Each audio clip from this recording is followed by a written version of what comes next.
Hello my dear students. So अभी हम लोग स्टार्ट करने वाले हैं हमारा एक subject that is irrigation engineering. Irrigation engineering एक काफ़ी इम्पॉर्टेंट सब्जेक्ट हो जाता है। बहुत सारे एग्ज़ाम्स में इससे रिलेटेड बहुत सारे सवाल अलग अलग एस्पेक्ट्स से पूछे जाते हैं।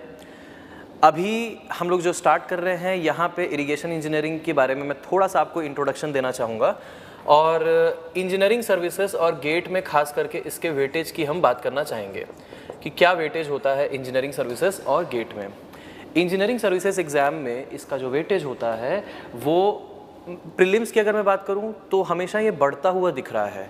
लास्ट 3 इयर्स की मैं बात करूंगा, पास्ट 3 इयर्स में देखा गया है कि इरिगेशन इंजीनियरिंग से 10 से 13 ऑब्जेक्टिव्स आ सकते हैं। ये उतने ही ऑब्जेक्टिव्स हैं जितना कि आपके strength of material, environmental engineering, इन सब से आते हैं। ये उतने ही नंबर ऑफ ऑब्जेक्टिव्स हैं। इसी कारण ऑब्जेक्टिव पॉइंट ऑफ व्यू से बात करूं या फिर स्टेट पीएससीज की बात करें, जैसे हम लोगों ने पेपर देखे यूपी पीएससी पिछले वाले, उसके बाद एमपी पीएससी का पेपर था, तेलंगाना पीएससी का था। हर जगह पे इरिगेशन इंजीनियरिंग से रिलेटेड बहुत सारे ऑब्जेक्टिव क्वेश्चन तो बनते ही हैं। इसके अलावा अगर हम मेंस की बात करें, वही पास्ट 3 इयर्स का जो मेंस का है, तो मेंस की बात करें तो अराउंड 30 से लेकर के 45 मार्क्स देखा गया है। ये पिछले पास्ट 3 इयर्स में 30 से लेकर 45 नंबर। तो मेंस में और प्रीलिम्स में दोनों में इसका वेटेज अच्छा है। सिलेक्शन फाइनल करवाने के लिए इंटरव्यू पॉइंट ऑफ व्यू से भी इरिगेशन इंजीनियरिंग बहुत ही एक प्रैक्टिकल सा टॉपिक है और ये टॉपिक हमने फर्स्ट ऑफ ऑल इसलिए पिकअप कर लिया क्योंकि ये एक ऐसा टॉपिक है जिसके लिए आपको बहुत ज़्यादा सिविल इंजीनियरिंग के बेसिक्स जानने की भी ज़रूरत नहीं है। अगर आप सिविल इंजीनियरिंग का कोई भी सब्जेक्ट नहीं भी जानते हैं तब भी इरिगेशन इंजीनियरिंग से स्टार्ट किया जा सकता है। तो हम लोग हर साल ऐसी कुछ बैचेस होती हैं जो डायरेक्टली यहीं से स्टार्ट भी कर देते हैं। इनफैक्ट यहाँ से इस सब्जेक्ट से स्टार्ट करने से फ़ायदा ये होता है कि स्टूडेंट्स यूज्ड टू हो जाते हैं कैलकुलेशंस से। सिंपल कैलकुलेशंस, थोड़ा बहुत जो डिफरेंशिएशन इंटीग्रेशन थोड़ा बहुत हल्का फुल्का आता है वो चीज़ें, इनफैक्ट स्ट्रेंथ ऑफ मटेरियल के थोड़े बहुत बेसिक्स वो भी यहाँ पे हम सीख जाते हैं। तो इसी वजह से ये सब्जेक्ट जो है ना काफ़ी अच्छा होता है for the starting of this particular series of lectures. So gate की अगर मैं बात करूँ तो गेट में इसका वेटेज अराउंड 3 to 4 मार्क्स होता है हर साल। 3 से लेकर के 4 नंबर का आता है गेट में। अब मैं अगर बात करूँ इसकी बेनिफिट बाय कॉस्ट रेशो इस सब्जेक्ट की, तो ये जो है बेनिफिट बाय कॉस्ट रेशो इसकी काफ़ी ज़्यादा है। मतलब कहने का मतलब ये है कि आप जो समय इन्वेस्ट करते हैं इरिगेशन में वो होते हैं अराउंड 40 आवर्स, लेकिन इससे जो हमें बेनिफिट मिलता है एग्जाम्स, वेरियस एग्जाम्स में बहुत ज़्यादा मिलता है। तो इसी वजह से इसका बेनिफिट बाय कॉस्ट रेशो बहुत अच्छा है। अब यहाँ पे हमने जो कोर्स डिज़ाइन किया है आपके लिए, तो पहले मैं भी डिस्कस करूँगा जो हमने कोर्स डिज़ाइन किया आपके लिए। मैंने पूरी कोशिश कर रखी है कि आपका इरिगेशन इंजीनियरिंग का कोई भी एक भी टर्म, एक भी टॉपिक छूटने ना पाए, क्योंकि अगर हम लोग पूरा पढ़ेंगे तभी जाके हम इंश्योर हो पाएंगे कि एग्ज़ाम में जो आएगा वो अपने से बनेगा। तो हमें सिलेबस पूरा कंप्लीट करना चाहिए, 100% सिलेबस करना चाहिए। हाँ, सिलेबस के बाहर जाने की ज़रूरत नहीं है, लेकिन हाँ 100% सिलेबस कंप्लीट करना ज़रूरी है। मैं मान के चल रहा हूँ कि ये रेगुलर क्लास है, मैं मान के चल रहा हूँ कि ये क्लासरूम पूरी भरी हुई है, बैठे हुए हैं सारे बच्चे, ये मैं अज्यूम करके चल रहा हूँ, ठीक है।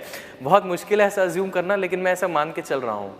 अब देखिए पॉइंट यहाँ पे ये है कि अब जब आप ऑनलाइन पढ़ रहे हैं, इस पूरे कोर्स को आप कैसे देख रहे हैं, स्क्रीन में देख रहे हैं, तो मैं आप लोगों को कुछ यहाँ पे डूज़ एंड डोंट्स पहले बता दूँ। पहले बहुत ही क्लियर हो जाइए कि आपको क्या करना है क्या नहीं करना है, उसके बाद फिर हम लोग स्टार्ट करेंगे क्योंकि आपका पहला सब्जेक्ट है। डूज़ की अगर मैं बात करूँ तो यहाँ पे आपको सबसे पहले डूज़ की अगर मैं बात करूँ क्या क्या आपको करना है, तो फर्स्ट थिंग्स फर्स्ट, आपको सबसे पहले मैं समझाऊंगा, जैसे मैं क्लास में समझाता हूँ, आई एम अज्यूमिंग कि क्लास ही चल रही है, जैसे मैं समझाता हूँ पहले मैं समझा दूंगा, ठीक है। So you will write everything but after listening properly, ठीक है। सुनने के साथ साथ लिखते मत जाइए, आप पहले सुन लीजिए ध्यान से। क्लास में भी मैं यही कहता हूँ कि पहले चुपचाप सुन लो, अच्छे से सुन लो, उसके बाद फिर लिखने का मौका मिलेगा, सबको मिलेगा, तो फिर लिख लेना, ठीक है। तो आप तो वीडियो को पॉज करके सारी की सारी चीज़ें लिख सकते हो, पहले आप ध्यान से सुन लो। उसके अलावा मैं डिक्टेट भी करूंगा चीज़ों को, जब जैसे जैसे कुछ थ्योरी पोर्शन आएगा तो मैं डिक्टेट करते जाऊंगा, उसी स्पीड में डिक्टेट करूंगा जिस स्पीड में क्लास में करता हूँ, ठीक है। एक मीडियम स्पीड होती है कि एक एवरेज जो लिखने वाला जो स्टूडेंट होता है वो लिख सके। जो बहुत धीरे लिखते हैं या बहुत तेज़ लिखते हैं उनको नहीं, हम एक एवरेज स्पीड की बात करते हैं। उस एवरेज स्पीड पे हम लिखवा भी देंगे, आपको डिक्टेशन करवा देंगे। तो ये आपका डू है पहला। दूसरा डू है आपका, जो आपको करना है वो ये है कि आपको वर्कबुक अपने साथ में रखनी है। वर्कबुक अपने साथ में रखनी है। हम वर्कबुक का डायरेक्टली क्वेश्चन नंबर बोलेंगे, वर्कबुक के सारे क्वेश्चन सॉल्व करेंगे। वर्कबुक में मैंने जो क्वेश्चन दी है, मैंने मेक श्योर किया है कि कोई भी चीज़ छूटे ना उसमें, ठीक है। तो ऐसे में वर्कबुक में ही आप अगर पूरा ढंग से सॉल्व कर लेते हैं तो आपके इरिगेशन इंजीनियरिंग के सारे टर्म्स हो जाते हैं। तो सिलेबस अपने को पूरा करना है, जैसा कि मैंने बताया। अब इसमें मेरे से कोई पूछना नहीं कि इसमें मैं इंपॉर्टेंट क्या होता है, नॉन इंपॉर्टेंट क्या होता है, ऐसा कुछ नहीं होता है। जो आपके सिलेबस में है सब इंपॉर्टेंट है, पूरा पढ़ना है, कुछ भी नहीं छोड़ना है। एक भी चीज़ पूछना नहीं मेरे से, कहीं पर भी कोई ग्रुप वुप बनाएंगे तो वहाँ पर भी नहीं पूछना इसमें इंपॉर्टेंट बताइए, ये करिए वो करिए। तो ये आपका जो है ये एक डोंट है। ये क्या है? ये आपका डोंट है ना। डोंट ये कि आपको ये जो नहीं करना है। Asking for important, asking for important, भाई समझ जाओ जो पढ़ा रहे हैं सब इम्पॉर्टेंट है, जो सिलेबस में सब इम्पॉर्टेंट है। एक एक नंबर के लिए यहाँ पे जो है बहुत ज़्यादा टफ कंपटीशन है, तो you can not leave anything. जब पढ़ रहे हो तो आपको अच्छे से पढ़ना पड़ेगा, ठीक है, उसमें कोई ऑप्शन नहीं है। अच्छा, इसके बाद जो आपका डोंट है वो ये है दूसरा, कि आप यहाँ पे ना हरी ना करें। यहाँ पे जो डोंट है मतलब हरी, जनरली हमने ऑब्जर्व किया है, जैसे अभी हम लोग CTQ बना रहे हैं, एनवायरमेंटल इंजीनियरिंग का CTQ चल ही रहा है, तो मैं देखता हूँ कुछ बच्चे, हमको बैकएंड पे सारा डेटा मिलता है ना, तो कुछ बच्चे क्या करते हैं, वीडियो को 1.25x पे देखेंगे, 1.5x पे देखेंगे। फीचर दिया है, इसका मतलब ये नहीं कि यूज़ करना ही है। जब आप पहली दफ़ा पढ़ रहे हैं, हाँ आप दूसरी दफ़ा पढ़ेंगे, तीसरी दफ़ा देखेंगे, मान लो लेक्चर को दूसरी दफ़ा देखोगे, ठीक है, अगर ऑप्शन है तीसरी दफ़ा का तो तीसरी दफ़ा देख सकते हो, पता नहीं मेरे को कैसा है ऐप के अंदर, लेकिन आप तब उस फीचर को यूज़ कर सकते हैं। लेकिन जब आप पहली बार पढ़ रहे हैं तो टीचर की, कोई भी टीचर, मेरे बाद और भी टीचर्स आएंगे, तो कोई भी टीचर की नेचुरल स्पीड में आपको पढ़ना है। जो उनका नेचुरल तरीका है पढ़ाने का, जो उनका समझाने का तरीका है, वो उनका नेचुरल तरीका है, आप उस नेचुरल तरीके पे ही पढ़ेंगे। अगर आप ये हरी कर रहे हैं, बहुत जल्दी में है, आपको कहीं जाना है, बहुत कोई बुला रहा है, तो फिर वो आपके एग्जामिनेशन पॉइंट ऑफ व्यू के लिए सही नहीं होगा, ठीक है। वो फीचर है, वो इसलिए फीचर दिया जाता है कि भाई चलो फीचर तो रहे ऐप के अंदर, लेकिन ज़रूरी नहीं है कि आप पहली बार पढ़ रहे हो तो पहली बार से ही वो फीचर भी यूज़ करने लगोगे, 2x पे वीडियो देखोगे। डोंट डू दैट, ठीक है, that's a severe mistake you are going to do. तो मेरी तरफ से बड़े सिंपल डूज एंड डोंट्स हैं, इनको आप ध्यान में रखिए। वर्कबुक करिएगा right after listening. Don't ask for important things, study everything which I am teaching it here, ठीक है। और don't hurry at all while you are doing इस online. Don't hurry, be patient, patience develop करो खुद में, हर चीज़ को ध्यान से सुनो, एब्जॉर्ब करो कि हाँ भाई, खुद से पूछो कि हाँ मेरे को समझ में आ गया कि नहीं आया। समझ में आ गया, अच्छे से खुद से सेटिस्फाइंग आंसर मिले, उसके बाद फिर आगे बढ़ो, ठीक है, राइट। तो चलिए अब हम लोग देखते हैं हमारे इरिगेशन इंजीनियरिंग में सिलेबस क्या है जो हमें कवर करना है, ठीक है। तो ये हम प्रेजेंटेशन पे आते हैं। So my name is Sagar Dodeja. I am associated with MADEZ from the past 6+ years, 6 साल पूरे हो गए, and also I'm an ex-IAS officer. उसके साथ साथ मैंने जितने भी गवर्नमेंट एग्ज़ाम्स दिए थे अपने टाइम पे, CGPSC में मेरा फर्स्ट रैंक था, और इसके साथ साथ गेट में भी मेरा हमेशा से अंडर 50 रैंक रहा है। जब मैं कॉलेज के साथ गेट दिया था तब 227 था, बाद में 29 रैंक था। IIT बॉम्बे में था, IIT बॉम्बे में मैंने ट्रांसपोर्टेशन सिस्टम्स इंजीनियरिंग में MTech किया।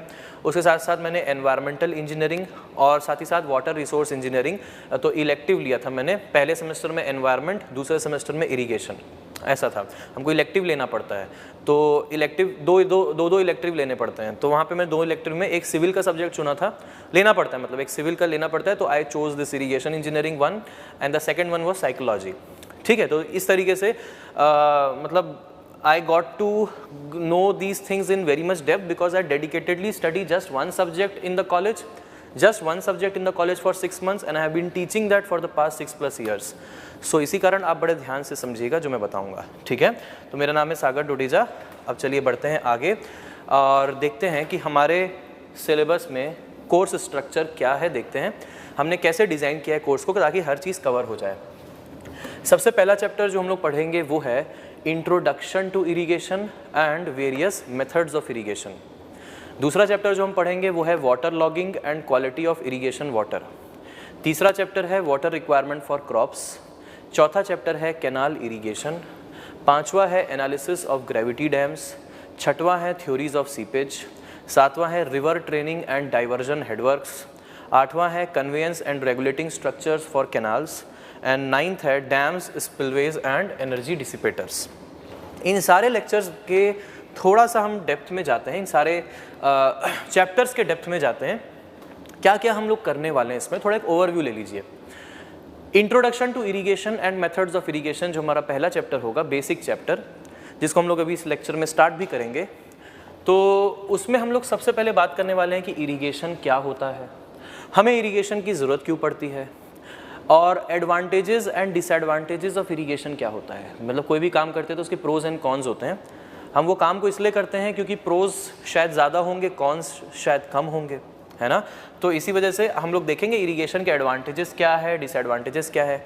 अब जब पूरा सब्जेक्ट इरिगेशन पे बेस्ड है तो ऑब्वियस ही बात है एडवांटेजेस बहुत ज़्यादा होंगे, डिसएडवांटेजेस कुछ होंगे जिसको हमें ध्यान रखना पड़ेगा।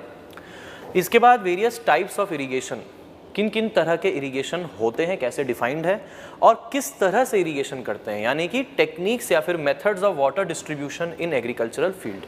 किन किन तरह के इरिगेशन और किस तरह से इरिगेशन, दोनों में डिफरेंस है, ठीक है। ये पढ़ेंगे पहले चैप्टर में। उसके बाद हम आएंगे हमारे दूसरे चैप्टर पे। दूसरा चैप्टर जो होगा water logging and quality of irrigation water. ये चैप्टर बेस बनाएगा आपका, फाउंडेशन बनाएगा आपका तीसरे चैप्टर को पढ़ने से पहले। बहुत सारी किताबों में हमने देखा है कि ये जो पढ़ाने का जो तरीका होता है या जो चैप्टर्स का जो तरीका होता है वो ऐसा होता है, water quality and quality of irrigation water, इन चीज़ों की बात बहुत बाद में करते हैं वो। लेकिन अगर आपको आपका मेन चैप्टर पूरे इरिगेशन इंजीनियरिंग का जो कि है water quality, water requirement for crops, उसको पढ़ने से पहले वाटर क्वालिटी, वाटर लॉगिंग, इस सब को पहले समझना होता है। ये बहुत ज़रूरी होता है, इससे आपकी फाउंडेशन स्ट्रांग हो जाएगी।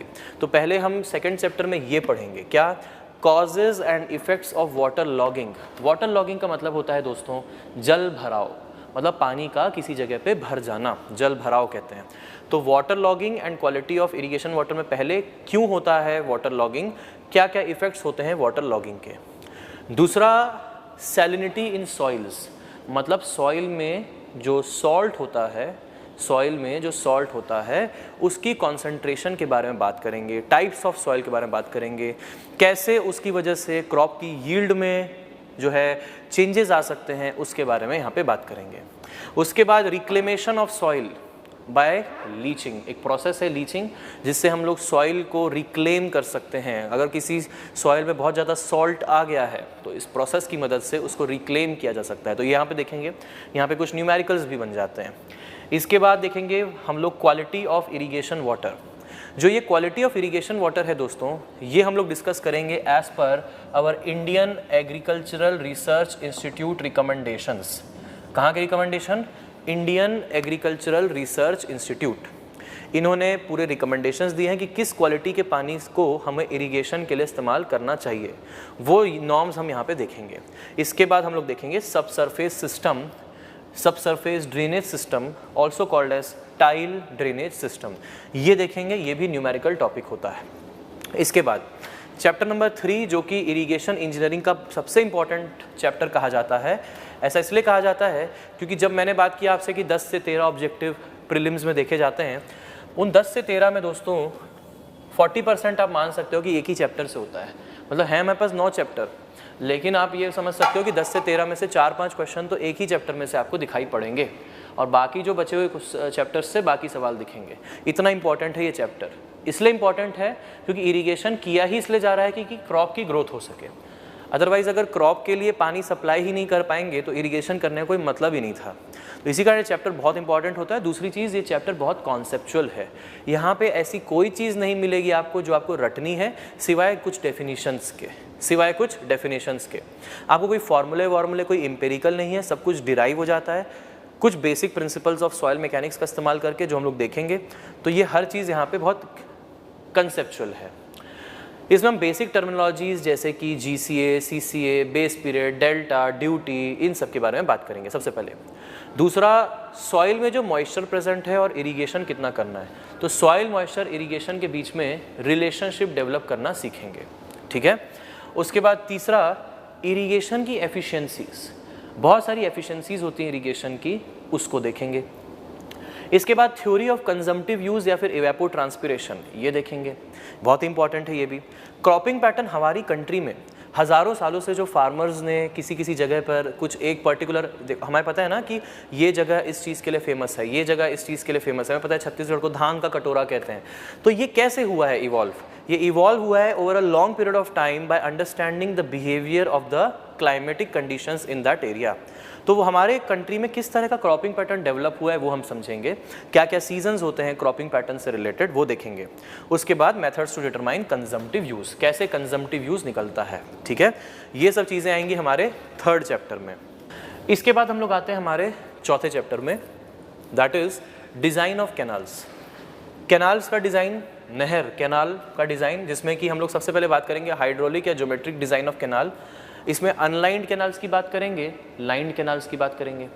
अनलाइंड कैनाल्स को डिज़ाइन करते हैं हम लोग कैनेडीज़ या फिर लेसीज थ्योरी से, कैनेडीज़ या फिर लेसीज थ्योरी से, तो वो देखेंगे यहाँ पर। और डिज़ाइन ऑफ लाइंड कैनाल्स, यहाँ पे इस चैप्टर में हम लोग बहुत सारे IS कोड्स का इस्तेमाल करेंगे। जैसे लाइंड कैनाल के लिए हम लोग यूज़ करेंगे IS 10430 ऑफ 2000, ठीक है। इसके बाद एक पहले हुआ करता था IS 4347 करके, तो उसको नहीं करना है अभी यूज़, वो आउटडेटेड हो गया, उसको रिप्लेस कर दिया गया है बाय IS 10430। तो कुछ लोग पुराना IS कोड देखते हैं 1968 वाला, वो मत देखिएगा, ठीक है। उसके बाद IS 7112 of 1973 design of unlined canals, वो देखेंगे। तो सब IS कोड में बताऊँगा कौन कौन से हैं। फिर sediment transport mechanism, sediment transport mechanism bye shields theory, तो यहाँ पे शील्ड्स थ्योरी की बात करेंगे। और उसके साथ साथ शील्ड थ्योरी की कुछ इक्वेशंस हैं, उनके बारे में न्यूमेरिकली डिस्कस करेंगे। पांचवा चैप्टर जो है, ये भी एक ऐसा चैप्टर है जो कि काफ़ी कंसेप्चुअल है, इसमें भी कुछ खास रटने वाली चीज़ें होती नहीं है, एक बार समझ गए तो समझ गए, इस तरह का चैप्टर है। That is the analysis of gravity dams. देखिए, डैम्स के बारे में हमें जानकारी लेनी है, सारे डैम्स के बारे में, लेकिन जो हमारे सिलेबस में सबसे डेप्थ में पढ़ना है हमको, जिसके बारे में डिटेल्ड एनालिसिस करनी है, वो है हमारा ग्रेविटी डैम। ग्रेविटी डैम का सबसे पहले एक टिपिकल क्रॉस सेक्शन समझेंगे, उसके बाद उसमें कौन कौन से फोर्सेस लगते हैं ग्रेविटी डैम में वो समझेंगे, उनको निकालने का तरीका न्यूमेरिकली। फिर मोड्स ऑफ फेलियर, कौन कौन से मोड्स ऑफ फेलियर होते हैं ग्रेविटी डैम के, फिर प्रिंसिपल स्ट्रेसेस ग्रेविटी डैम में क्या होते हैं, और lastly objective point of view से बहुत इंपॉर्टेंट, हर बार इससे क्वेश्चन देखा ही जाता है इंजीनियरिंग रिसर्च में भी, और गेट में तो आप ये मान के चलो ग्रेविटी डैम चैप्टर उठा के देखो past year paper, gravity dam chapter में 90% क्वेश्चन बस यहीं से, एलिमेंट्री प्रोफाइल से। ग्रेविटी डैम चैप्टर में 90% क्वेश्चन जो है एलिमेंट्री प्रोफाइल से ही है, क्योंकि ये कंसेप्चुअली बहुत अच्छा टॉपिक हो जाता है और ये बड़ी आसानी से ऑब्जेक्टिव्स में इसको इनकॉर्पोरेट किया जा सकता है। इसके बाद नेक्स्ट चैप्टर पे आते हैं, जो कि हमारा 6th चैप्टर होगा, conveyance and regulating structures in canals. अच्छा, 6th चैप्टर हमारा थ्योरीज ऑफ सीपेज है। इसमें हम लोग बात करने वाले हैं seepage below foundation of a hydraulic structure, modes of failure by seepage, theories of seepage such as Bligh's creep theory, Khosla's theory, Lane's weighted creep theory, ये सब थ्योरीज यहाँ पे पढ़ेंगे। कुछ रिसर्चर्स हैं जिन्होंने सीपेज की कुछ थ्योरीज हमको प्रोवाइड की हैं, तो इन थ्योरीज ऑफ सीपेज को यहाँ पे डिस्कस करेंगे। इसके बाद फिर हम लोग डिस्कशन करेंगे conveyance and regulating structures in canals. तो ये हमने पिछले सालों के कंपैरिजन में थोड़ा सा मैंने इसमें चेंजेस कर रखे हैं, इसमें कुछ आपको नई चीज़ें भी देखने को मिलेंगी। और हमने क्या किया है, लास्ट के जो 3 चैप्टर हैं 7th, 8th और 9th, conveyance and regulating structures for canals, river training and river protection works and dams, spillways and energy dissipators, ये जो है हम लोग इसमें डायग्राम्स बहुत होते हैं 2D 3D, कुछ वीडियोज़ भी आती हैं इसमें, ठीक है, जैसे मीएंडरिंग वगैरह की वीडियो होती है, डैम्स वगैरह की वीडियो होती है, स्पिलवेज की वीडियोज़ होती हैं। तो इसीलिए हम इन 3 जो चैप्टर्स को, लास्ट वाले चैप्टर्स को PPT के माध्यम से पढ़ेंगे, ठीक है। और इसी में से हम लोग जो जो क्वेश्चंस बना सकते हैं वो सारे के सारे क्वेश्चंस भी बनाएंगे, क्योंकि डायग्राम्स वीडियोस बहुत हैं इसमें, तो इंटरैक्टिव वे में इसको हम लोग पूरा डिज़ाइन किए हैं, ठीक है। तो लास्ट के 3 चैप्टर्स, और जहाँ जहाँ पे भी, जैसे अभी ये भी PPT आप देख रहे हो, तो ये PPT भी आप तक के पहुँच जाएगी, आपको मिल जाएगी, डाउनलोड करने के लिए अवेलेबल होगी, you can see this also, ठीक है। ऑल राइट, तो ये हो गया conveyance and regulating structures for canals, जिसमें हम लोग बात करेंगे conveyance structures through obstructions, there will be so many obstructions through which the canal has to pass, cross drainage structures और सीडी स्ट्रक्चर्स और सीडी वर्क्स कहते हैं, transitions in cross sections, transitions जैसे Mitra's hyperbolic transition, Chaturvedi semi cubical parabolic transition, ये दो तरह के transition पढ़ेंगे। Canal regulating structure such as canal falls, canal escapes, canal regulators, जिसमें क्या आता है head regulator, cross regulator.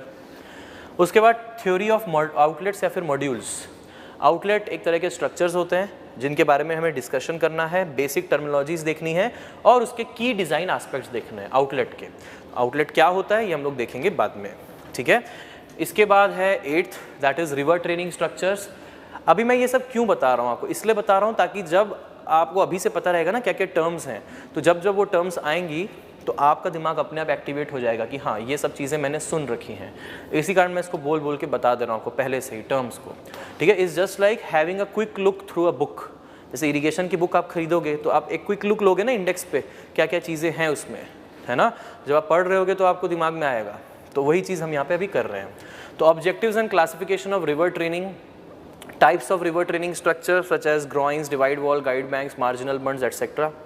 Meandering of rivers, Lacey's scar depth concept, Lacey का एक कॉन्सेप्ट था, लेसी का स्कार डेप्थ का कॉन्सेप्ट, वो यहाँ पे अपन बात करेंगे।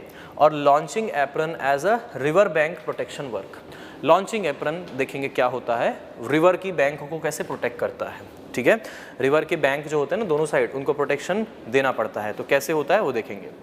इसके बाद लास्ट चैप्टर होगा dams, spillways and energy dissipators. इसमें हम हर तरह का डैम देखेंगे। अभी तो हम लोग ग्रेविटी डैम देखे थे 5th चैप्टर में, उसके बाद फिर हम लोग 9th चैप्टर में आने के बाद और भी तरह के डैम देखेंगे ग्रेविटी डैम के अलावा, जैसे arch dam, double arch dam, buttress dam, earthen dam, earth and rockfill type of dam, ठीक है। इन तरह के डैम्स को हम लोग समझेंगे, इससे ऑब्जेक्टिव बनते हैं बहुत सारे, ठीक है। फिर टाइप्स ऑफ स्पिलवेज, जिसमें लोग डिटेल में एनालिसिस करेंगे ओगी स्पिलवे की, इक्वेशन के फॉर्म में एनालिसिस करेंगे साइफन या फिर सैडल साइफन स्पिलवे की।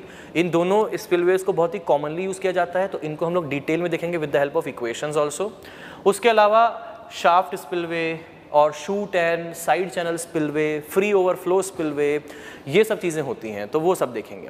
उसके बाद types of energy dissipaters, energy dissipaters क्या होते हैं, उसके टाइप क्या होते हैं, ski jump, bucket type energy dissipater, stilling basin type energy dissipater, horizontal apron, inclined apron, ठीक है, various cases, tail water rating curve, jump height rating curve, TRC और जेआरसी के बीच में रिलेशन, ठीक है, तो वो सब यहाँ पे अपन देखेंगे। तो सिलेक्शन ऑफ एनर्जी डिसिपेटर्स में वही सब रहेगा।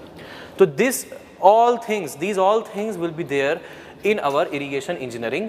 I'll just come to this first one and tell you that ये जो आपका इंट्रोडक्शन टू इरिगेशन है, ठीक है, तो वो और मेथड्स ऑफ इरिगेशन, उसमें इंट्रोडक्शन टू इरिगेशन वाला जो पार्ट है, ये जो फर्स्ट पार्ट है, जस्ट इंट्रो वाला पार्ट, ये हमारा रहेगा पीपीटी के फॉर्म में, ठीक है, ये हमारा रहेगा प्रेजेंटेशन के फॉर्म में। और ये जो लास्ट के 3 चैप्टर्स हैं, ये वाले 3 चैप्टर्स, ये भी प्रेजेंटेशन के फॉर्म में रहेंगे, ठीक है।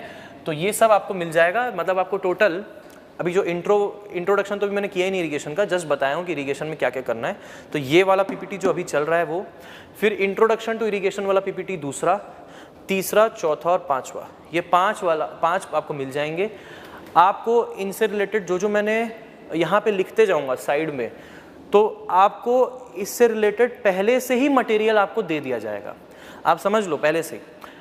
जैसे मान लो lecture number 7 river training and diversion headworks अभी आप देखने वाले हो, ठीक है, इससे पहले ही आपके पीडीएफ सेक्शन में ये पीडीएफ अपलोड कर दी जाएगी। आप पीडीएफ अपलोड करने के बाद, आप पीडीएफ को डाउनलोड करके प्रिंट आउट निकालने के बाद, डाउनलोड करके प्रिंट आउट निकालिए, उसके बाद आप इस चैप्टर को साथ साथ देखिए, क्योंकि जब मैं यहाँ पे बोर्ड में कुछ लिख रहा हूँ, कुछ चीज़ें बता रहा हूँ, इक्वेशंस बता रहा हूँ, क्योंकि हर चीज़ पीपीटी में नहीं लिख सकते, एक्सप्लेन कर रहा हूँ, तो आप भी साइमल्टेनियसली अपने हैंडआउट में उसको लिखते चले जाएंगे। समझ गए बात? अपने हैंडआउट में उसको लिखते चले जाएंगे, तो इससे क्या होगा, साइमल्टेनियसली आपका वही नोट्स भी बन जाएगा, वो तैयार हो जाएगा। तो जो पीपीटी होंगे क्या करना है आपको उसका प्रिंट आउट पहले से निकाल लेना है। प्रिंट आउट निकाल करके जो क्लास में मैं बता रहा हूँ, समझा रहा हूँ, वो तो समझना ही है, उसके अलावा कुछ और भी लिखवा रहा हूँ तो वो भी आपको साइमल्टेनियसली उस हैंडआउट में लिख देना है, ठीक है। तो ये रहा हमारा स्टार्ट ऑफ द कोर्स। चलिए स्टार्ट करते हैं हम हमारे chapter number 1 that is introduction to irrigation से। इंट्रोडक्शन टू इरिगेशन में आते हैं जो कि हमारा चैप्टर नंबर 1 है। यहाँ पे आ रहे, so this is the introduction to irrigation, right. अब ये जो पहला चैप्टर है introduction to irrigation and methods of irrigation, तो इस पीपीटी में आपको अभी इंट्रोडक्शन टू इरिगेशन हम बताएंगे। ये इंट्रोडक्शन टू इरिगेशन ये पहला पार्ट है इस चैप्टर का, और ये दूसरा पार्ट है मेथड्स ऑफ इरिगेशन, ठीक है। तो अभी हम लोग ये पार्ट 1 पीपीटी के माध्यम से करेंगे, और बाकी इसके लिए आपको सारे नोट्स मैं डिक्टेट करूंगा, समझाने के बाद आप लिखते चले जाएंगे, ठीक है। तो पहले से ही मैं सब समझा दे रहा हूँ, फिर आप यूज टू हो जाइए इस फॉर्मेट से कि ऐसे आपको करना है, ठीक है। ऑल राइट, सबसे पहले देखिए आपके सामने है इरिगेशन की डेफिनेशन। इरिगेशन क्या है? इरिगेशन, अब अगर मान लो आप सामने होते तो मैं आपसे बहुत सारे सवाल पूछता इससे रिलेटेड, बट अभी चूंकि कोई है नहीं सामने तो अब क्या पूछे, अब सीधा मैं समझा ही सकता हूँ। सामने होते तो यहीं से मैं आपसे 4-5 अभी पहले से ही सवाल करता, सवाल से हम स्टार्ट करते। चलो कोई नहीं, कभी तो आओगे क्लास में। तो इरिगेशन देखो, irrigation is defined as artificial application of water to the soil throughout the crop period to assist in the production of crops. Irrigation क्या है? इरिगेशन है आर्टिफिशियल एप्लीकेशन ऑफ वाटर।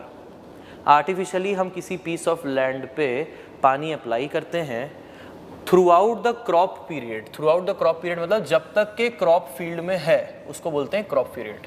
जब तक के फील्ड में क्रॉप है, sowing से लेकर के हार्वेस्टिंग मतलब बुआई से लेकर के कटाई, तो ये जो पूरा पीरियड है इसको बोलते हैं क्रॉप पीरियड, ठीक। To assist in the production of crops, to assist, assist whom, किसको असिस्ट करने की बात हो रही है? To assist whom, to assist the rainfall. अगर उस जगह की रेनफॉल एडिक्वेट होती, जस्ट सफिशिएंट होती, क्योंकि फार्मर्स ने क्या किया है बात समझिए। हमारे कंट्री में फार्मर्स ने, हमारी एग्रीकल्चरल इकोनॉमी रही है हमेशा से, तो हमारी कंट्री में फार्मर्स ने कई हज़ारों सालों से एक पैटर्न डेवलप किया है। जिस जगह पे जो रेनफॉल होती थी रेगुलरली, उस रेनफॉल के हिसाब से उन्होंने डिसाइड किया कि ये क्रॉप इस जगह पे बढ़िया ग्रो हो जा रहा है। तो मिट्टी और रेनफॉल, मिट्टी और क्लाइमेटिक कंडीशन, रेनफॉल, ह्यूमिडिटी, ये सब चीज़ें आती हैं। तो इन सब चीज़ों के बेसिस पे कहीं पे ज़्यादा रेनफॉल होती थी तो वहाँ पे वो एरियाज़ राइस को ग्रो करने के लिए यूज़ हो गए, क्योंकि राइस में पानी की रिक्वायरमेंट ज़्यादा होती है। कुछ एरियाज़ जहाँ पर एरिड या सेमी एरिड कह सकता हूँ, जहाँ पे रेनफॉल बहुत कम होती थी, उन जगहों पे ऐसे क्रॉप्स ग्रो करने शुरू किए जैसे कि मेज़ या मक्का होता है, वो कम पानी में ग्रो हो जाता है, तो ऐसे क्रॉप्स को ग्रो करना वहाँ पे शुरू किए। तो ये क्रॉपिंग पैटर्न जो कंट्री में डेवलप हुआ है, ये इटरेट कर करके डेवलप हुआ है। मतलब उन्होंने कर करके देखा, किसी फार्मर ने, समझो जब स्टार्टिंग में सिविलाइजेशन में खेती बाड़ी का काम शुरू हुआ होगा, तब किसी ने उसी जगह पे राइस उगाया होगा, उसी जगह पे किसी ने मक्का उगा दिया होगा, किसी ने वीट उगा दिया होगा, किसी की पैदावार अच्छी मिली होगी, किसी की ख़राब मिली होगी। तो फिर लोगों को समझ में आया होगा, अच्छा इस जगह पे इस बंदे को राइस की पैदावार अच्छी मिल रही है, तो ऐसा करके सब ने फिर राइस ग्रो करना शुरू कर दिया। ऐसे करके वो जगह फेमस हो चली राइस के नाम से। अब ये हज़ारों सालों से पैटर्न फॉलो किया गया, लेकिन हुआ क्या, देखिए बात समझिए कि पिछले कुछ दशकों में, पिछले कुछ डेकेड्स में क्लाइमेटिक कंडीशंस में बहुत चेंजेस आए हैं। खास करके 1960s में जो इंडस्ट्रियलाइजेशन हुआ था usually through out the world, in US, in China, वहाँ से बहुत सारा इनिशिएशन हो गया, क्लाइमेटिक चेंज वहाँ से होना शुरू हो गया, जिसकी वजह से रेनफॉल का बिहेवियर भी एर्राटिक हो गया। मतलब जैसे पहले रेनफॉल हुआ करती थी वैसे नहीं हो रही है, और जहाँ जहाँ पे होनी चाहिए थी वहाँ पे नहीं हो रही है। अब देख रहे हो कि राजस्थान के रेगिस्तानों में बरसात हो रही है, where it is not suppose to go. वो रेगिस्तान का मतलब ये कि वहाँ बरसात नहीं होती, जहाँ चाहिए वहाँ गिर जाए। तो अब ये प्रॉब्लम्स हो रही हैं, बिन मौसम बरसात हो रही है, फसलें खराब हो जा रही हैं। तो अब बात समझिए कि कहीं पे जहाँ पे बरसात होती थी वहाँ नहीं हो रही है, जहाँ नहीं होती थी वहाँ हो रही है। तो ऐसे में फार्मर्स क्या करें? तो वो बेचारे, उनको हमारी हेल्प की ज़रूरत है। तो as an engineer we know कि how much water they need, because we will be studying that, and then will be designing our whole system in such a way कि जहाँ पे पानी है, जिस कैचमेंट एरिया में एक्चुअली में पानी आ रहा है या फिर पानी है, वहाँ से हम उनकी नीड को सेटिस्फाई करने के लिए कैनाल्स वगैरह बनाएं और वहाँ तक पहुँचा दें। तो इसी वजह से यहाँ पे लिखा है असिस्ट हुम, असिस्ट द रेनफॉल। तो जितनी रेनफॉल हो रही है नहीं हो रही है, लेकिन फार्मर्स तो वहाँ पे बस चुके हैं और वो उनकी रोजी रोटी का जरिया है। तो हम वहाँ तक के अपनी जो है स्कीम, इरिगेशन स्कीम को वहाँ तक पहुँचाएँ, और इरिगेशन स्कीम को अगर वहाँ तक के पहुँचाएँगे तो पूरी इरिगेशन स्कीम उस जगह की इरिगेशन करने के बाद रेनफॉल अगर कम ज़्यादा भी हो जाती है तो भी वो मैनेजमेंट कर लेगी। ध्यान रखिएगा, इरिगेशन का एडवांटेज सिर्फ रेनफॉल को असिस्ट करना ही नहीं होता। बहुत ज़्यादा जब रेनफॉल होती है, जिसको वाटर लॉगिंग कहते हैं, वाटर लॉगिंग हो जाती है, बहुत ज़्यादा रेनफॉल होती है, जल भराव हो जाता है, उसको हटाने का भी काम करती है इरिगेशन स्कीम्स। कैसे करती हैं अभी थोड़ी देर में हम देखेंगे, ठीक है। Irrigation water is supplied to supplement the water available from rainfall and groundwater. That is the second point. Irrigation water is supplied to supplement the water. It is as a supplement from मतलब पानी पहले से rainfall और ground से तो available है ही, उसके अलावे अगर हमको कुछ चाहिए तो वो हम इरिगेशन की मदद से कर देंगे। In many areas of the world, the amount and timing of the rainfall are not adequate to meet the moisture requirement of crops, as I told you just now. The pressure for survival and the need for additional food supplies are causing the rapid expansion of irrigation throughout the world. तो ये हमने discussion किया, right? इसके बाद देखते हैं, अब advantages की बात करेंगे, ठीक है। Advantages of irrigation, why irrigation and what are the advantages of water resource development and irrigation facilities. Water will be our resource throughout irrigation. पूरे इस इंजीनियरिंग में water will be our resource. तो आप irrigation engineering बोलिए या फिर आप water resource engineering बोलिए, एक ही बात होगी। If you say water resource also, water is treated as a resource. So देखिए क्या क्या एडवांटेजेस हैं इससे रिलेटेड। सबसे पहला एडवांटेज है इंक्रीज इन फूड प्रोडक्शन। दूसरा है ensuring optimum growth in the field. मतलब मैं इन सबको भी एक्सप्लेन करूंगा डिटेल में, पहले ओवरव्यू देख लो। इंक्रीज इन फूड प्रोडक्शन मतलब जो फूड का प्रोडक्शन है उसमें बढ़त मिलेगी, आपको यील्ड अच्छी मिलेगी। अब ensuring optimum growth in the field, वही बात है, अच्छी ग्रोथ मिलेगी फील्ड पे, फूड प्रोडक्शन ओवरऑल बढ़ेगा, ग्रोथ अच्छी होगी फील्ड में। Elimination of mixed cropping, mixed cropping eliminate हो जाएगा, क्या होता है देखेंगे। Generation of hydroelectric power, hydroelectric power generate होगा। इनलैंड नेविगेशन मतलब land to land, surface to surface, बीच में कोई वाटर बॉडी है तो उसको यूज़ करके हम नेविगेट कर सकते हैं। फ्लड एंड ड्रॉट कंट्रोल मतलब बाढ़ से भी बचाएगा और सूखे से भी बचाएगा। बाढ़ प्रभावित क्षेत्रों को भी बचाएगा और सूखा प्रभावित क्षेत्रों को भी ये बचाएगा, दोनों को बचाएगा। सॉइल का कंजर्वेशन करवाएगा, सॉइल कंजर्व होगा उस जगह का, वहीं पे रहेगा, इरोड नहीं होगा। आर्टिफिशियली ग्राउंड वाटर रिचार्ज भी हो सकता है इससे। इंटर बेसिन ट्रांसफ़र, जैसे मान लो एक गंगा रिवर है, यमुना है, गंगा में बहाव बहुत ज़्यादा आ रहा है, यमुना में कम है, गंगा में शायद बाढ़ आने वाली है, तो हम क्या कर सकते हैं, अगर हमने कैनाल बना के रखा है गंगा से यमुना को कनेक्ट करता हुआ, तो हम गंगा के पानी को यमुना में ट्रांसफ़र कर सकते हैं, inter basin transfer. Domestic and industrial water supply मतलब पीने के पानी के लिए मतलब वाटर ट्रीटमेंट प्लांट में भेजना है, तो एनवायरमेंटल इंजीनियरिंग में पढ़ाऊंगा आप लोगों को water treatment, waste water treatment, तो हम लोग एनवायरमेंटल इंजीनियरिंग में ये सब पढ़ने वाले हैं, ठीक है। तो domestic and industrial water supply के लिए अलग से थोड़ी पूरी कैनाल इरिगेशन स्कीम जो एक बन चुकी है, वाई नॉट हम लोग दोबारा ना बनाकर उसी को इक्विप कर दें पहले से ही, थोड़ा बेहतर वे में डिज़ाइन करके कि वो वाटर ट्रीटमेंट प्लांट तक भी पानी को पहुंचा दे। तो domestic and industrial water supply can also be done with the help of the same scheme. Let us deal with these points one by one.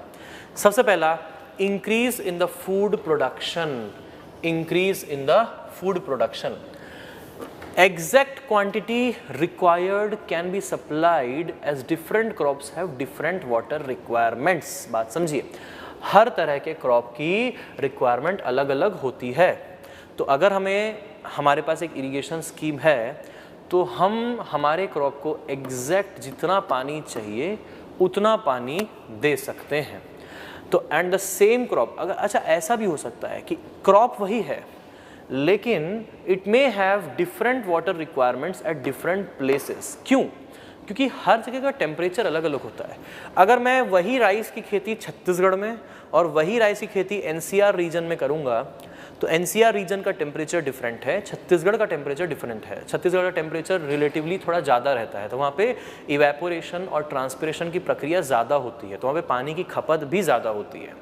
तो अब ये इवेपो ट्रांसपिरेशन क्या होता है ये भी देखेंगे हम लोग। तो अब ये समझिए कि एक ही अगर क्रॉप है और अलग अलग प्लेसेस में है, तो ऐसे में रिक्वायरमेंट भी चेंज हो सकती है। ऐसा नहीं कि उस क्रॉप की रिक्वायरमेंट फिक्स होती है, जगह के हिसाब से भी चेंज कर सकती है, क्योंकि इवेपो ट्रांसपिरेशन चेंज हो सकता है depending on the variations in climate, types of soil, methods of cultivation, useful rainfall और भी फैक्टर्स हैं एटसेट्रा। कितनी रेनफॉल हो रही है, अगर रेनफॉल मान लो छत्तीसगढ़ में बहुत ज़्यादा हो रही है तो शायद वहाँ पे पानी कम सप्लाई करना पड़ेगा। दिल्ली एनसीआर रीजन में मान लो रेनफॉल कम हो रही है तो यहाँ पे पानी ज़्यादा सप्लाई करना पड़ेगा। तो अलग अलग फैक्टर्स पे हमारा डिपेंडेंट होता है। तो increase in food production when we will have a proper supply of water through our irrigation scheme. दूसरा, ensuring optimum growth in the field. Optimum growth किसको बोलते हैं? ऑप्टिमम ग्रोथ उसको बोलते हैं जिससे करस्पॉन्डिंग यील्ड होती है मैक्सिमम। मतलब राइस का क्रॉप है, वो फुल्ली मैच्योर हो गया, अच्छे से हार्वेस्टिंग के दौरान हमें बहुत सारा राइस मिल रहा है, तो हम कहेंगे ऑप्टिमम ग्रोथ हुआ फील्ड में। तो maximum yield is obtained only when, कब? Maximum yield is obtained only when sufficient required quantity is supplied and the corresponding moisture content is called as optimum moisture content, OMC, optimum moisture content।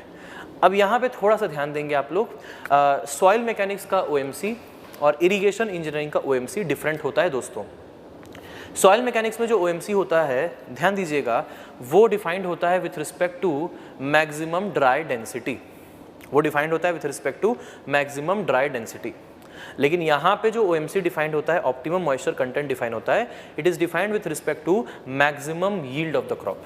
It is defined with respect to maximum yield, जिसमें पैदावार सबसे ज़्यादा हो, उसको उसके corresponding जो soil में moisture content maintain करवाने की कोशिश कर सकते हैं, उस मॉइस्चर कंटेंट को बोलते हैं ऑप्टिमम मॉइस्चर कंटेंट, जो कि ना ही बहुत ज़्यादा हो और ना ही बहुत कम हो। ठीक है, तो देखिए मैक्सिमम यील्ड, मैं फिर से पढ़ूंगा इसको, maximum yield is obtained only when sufficient required quantity is supplied and the corresponding moisture content is called as optimum moisture content. Okay, तो इससे रिलेटेड ना एक डायग्राम है, ये डायग्राम आप लोग को देखना है। ये डायग्राम में देखिए variation of crop yield with the water content. Crop yield है हमारा ये वाला एक्सिस, कौन सा? वाई एक्सिस क्रॉप यील्ड का है, और एक्स एक्सिस हमारा जो है ये मॉइस्चर कंटेंट का है, ये वाटर कंटेंट है एक्स एक्सिस। ये इस तरीके का कर्व बना है, और क्योंकि आई थिंक लाइट इस पे पड़ रही है काफ़ी ज़्यादा, तो आपको कुछ चीज़ें एलिमेंट्स दिख नहीं रहे हैं। यहाँ पे ये छोटे छोटे डॉट्स भी हैं इस तरीके से, और ये यहाँ पे ऐसे ऐसे डॉट्स हैं, और यहाँ पे एक एरो मार्क है, ये एक एरो मार्क है, ये ऐसा इस तरीके से। तो ये ऑप्टिमम वाटर कंटेंट बताने के लिए ये दिया गया है कि ये है हमारा ऑप्टिमम वाटर कंटेंट, जिससे करस्पॉन्डिंग हमारी यील्ड जो है वो मैक्सिमम है। हमारी यील्ड इससे करस्पॉन्डिंग क्या है? मैक्सिमम है। अगर हम वाटर का कंटेंट इस OMC से ज़्यादा रखते हैं या फिर इस OMC से कम रखते हैं, दोनों ही केसेस में आप देख रहे हैं यील्ड जो है वो डिक्लाइन करती जा रही है, दोनों ही केसेस में। ऐसा क्यों होता है, इसके पीछे का रीज़न है जो हम बहुत ही जल्द नेक्स्ट चैप्टर्स में समझेंगे। अभी सिर्फ एडवांटेजेस समझिए कि अगर हमारे पास इरिगेशन फैसिलिटी होगी तो हम ऑप्टिमम वाटर कंटेंट मेंटेन करवाने की एटलीस्ट कोशिश तो कर ही सकते हैं, और जब ऐसा करेंगे तो हमारी यील्ड हमें अच्छी मिलेगी, right. So this is the advantage of irrigation. ये डायग्राम को ध्यान में रखिएगा, ये डायग्राम मैं बाद में आऊँगा फिर से। देखिए इसके बाद है next elimination of mixed cropping. Mixed cropping जो हम लोग पढ़ते हैं ना, एक होता है मिक्स्ड क्रॉपिंग, एक होता है मिक्स्ड फार्मिंग, समझ रहे हो? ये दो अलग अलग टर्म है, गूगल में सर्च करो, अभी करना, इसी लेक्चर के बाद करना, अभी चुपचाप देखो पहले फिर करना। मिक्स्ड क्रॉपिंग, मिक्स्ड फार्मिंग, ठीक है। इरिगेशन इंजीनियरिंग में मिक्स्ड फार्मिंग और मिक्स्ड क्रॉपिंग इंटरचेंजेबली यूज होता है, आप किताबों में देखना, मिक्स्ड फार्मिंग बोलो, मिक्स्ड क्रॉपिंग बोलो, इंटरचेंजेबली यूज हो जाता है। ये दोनों एक तरीके से समझ लो सिनोनिम्स टाइप के हैं। अब यहाँ पे जो मैं मिक्स्ड क्रॉपिंग की बात कर रहा हूँ, जिसको फार्मर मजबूरी में करते हैं, मजबूरी में, वो चाहते नहीं है मिक्स क्रॉपिंग करना, लेकिन वो मजबूरी में उनको करना पड़ता है, ये उसकी बात हो रही है। और अगर इरिगेशन फैसिलिटी होती है तो मिक्स्ड क्रॉपिंग एलिमिनेट हो जाती है। किस चीज़ की बात कर रहा हूँ मैं आपको समझाने के लिए एक ब्लैंक स्लाइड ओपन करता हूँ ताकि आपको क्लियरली दिखे। So I will add a blank slide here, yes, and I will explain it here in a blank slide. देखिए ये जो एक फील्ड है, अब क्या हुआ कि इस जगह पे फार्मर जो था वो एक तरह का क्रॉप ग्रो करता था, उस क्रॉप में उसकी एक्सपर्टीज़ हो गई थी। लेकिन हुआ ये कि रेनफॉल, क्लाइमेटिक कंडीशंस में बदलाव हुए तो रेनफॉल के बिहेवियर में भी चेंज आया। अब जैसे मान लो वो जो फार्मर था वो मान लो कि मेज़ ग्रो करता है, मक्का, ठीक है, मक्का ग्रो करने वाला फार्मर है। तो अब क्या हुआ कि मक्का उसने ग्रो किया, मक्के की पानी की रिक्वायरमेंट कम है। अब उस साल रेनफॉल इतनी आ गई कि उसकी फसल ख़राब हो गई। अब अगले साल वो कंफ्यूज हो गया कि अब मैं मक्का उगाऊं कि नहीं उगाऊं, रेनफॉल होगी कि नहीं होगी, बिहेवियर रेनफॉल का उसको समझ में नहीं आ रहा। तो उसने मजबूरी में क्या किया, उसने सोचा कि चलो something is better than nothing. बहुत सारे फार्मर्स पंजाब में आजकल ये कर भी रहे हैं बिकॉज रेनफॉल वहाँ पे एर्रेटिक हो गई है। तो वहाँ पे देखिए वो क्या किया, एक तरफ फील्ड में अपने राइस ग्रो कर दिया और एक तरफ फील्ड में अपना मेज़ ग्रो कर दिया, और दोनों ही सेम सीज़न के क्रॉप है। दोनों को हम लोग खरीफ क्रॉप्स कहते हैं। राइस और मेज़ दोनों सेम सीज़न के हैं। राइस भी ग्रो कर दिया, मेज़ भी कर दिया। अब हुआ यूँ कि बरसात फिर से बहुत आ गई, मेज़ की फसल ख़राब हो गई, बढ़ ही नहीं पाई, डिस्ट्रॉयड। लेकिन राइस बढ़िया से ग्रो कर गया, तो at least he got something, but it's not the correct way, right, you all know that कि ये सही तरीका तो नहीं है। तो मजबूरी में उसने ये काम किया है। अगर इरिगेशन फैसिलिटीज़ अगर प्रॉपरली होती, वो श्योर हो जाता कि मेरा इतना पानी तो मेरे को मिल ही जाएगा, और अगर एक्स्ट्रा पानी आएगा तो इरिगेशन फैसिलिटी में बह जाएगा। तो ऐसे में वो एक ही तरह के क्रॉप को वो यूज़ करता, और ऐसे में उसकी ओवरऑल जो पैदावार होती वो भी बहुत ज़्यादा होती। और ओवरऑल एक फार्मर की पैदावार ज़्यादा होगी तो पूरी कंट्री में बहुत अच्छी जो है पैदावार मिलेगी। प्राइसेस कम होंगे खाने पीने के आइटम्स के, फार्मर्स की पैदावार ज़्यादा होने से उनको भी जब गवर्नमेंट को बेचेंगे या फिर कहीं भी मार्केट्स में जाकर बेचेंगे तो उनको भी रेवेन्यू अच्छा मिलेगा। तो it's a win win situation. तो इरिगेशन स्कीम का डेवलपमेंट यूएस में प्राइम इंपॉर्टेंस रहा है after world war two. World war two के बाद लोगों को लगा कि यूएस में जो सबसे ज़्यादा प्राइम इंपॉर्टेंस रहेगा वो रहेगा न्यूक्लियर बॉम्ब्स को बनाने का मिशन। वो तो खैर उन्होंने बनाया ही बनाया, लेकिन उनका जो उससे भी ज़्यादा उन्होंने खर्चा किया था वो था इरिगेशन स्कीम्स पे। क्योंकि वहाँ पे हम लोग बहुत लकी हैं इंडिया में कि हमारे पास जो लैंड है अवेलेबल उसका एक छोटा फ्रैक्शन ही बंजर है, लेकिन यूएस में 2/3 ऑफ द लैंड बंजर ज़मीन कहलाता है। तो उनको इरिगेशन स्कीम की बहुत ज़्यादा ज़रूरत थी, तो उन्होंने सबसे पहले इसको बनाया। अब बात समझिए कि अगर मान लीजिए आसपास से कोई कैनाल अगर गुजरता है, अगर आसपास से अगर कोई कैनाल गुजरता है तो why would he go for mixed type of cropping then, he will just go for one type of crop, whether rice और maize, he will decide accordingly in that season, right. तो ये फ़ायदा होता है, then that is why we are saying that elimination of mixed cropping. Mixed cropping क्या हो रही है, एलिमिनेट हो जा रही है। सो दिस इज़ वॉट, तो आई हैव यहाँ पे, मैंने यहाँ पे क्लियरली लिख दिया है कि देखिएगा यहाँ पे ध्यान से, elimination of mixed cropping. Farmers have a tendency to cultivate more than one type of crop in the same field, such that even if one dies without the required amount of water, at least he would get the yield of the other.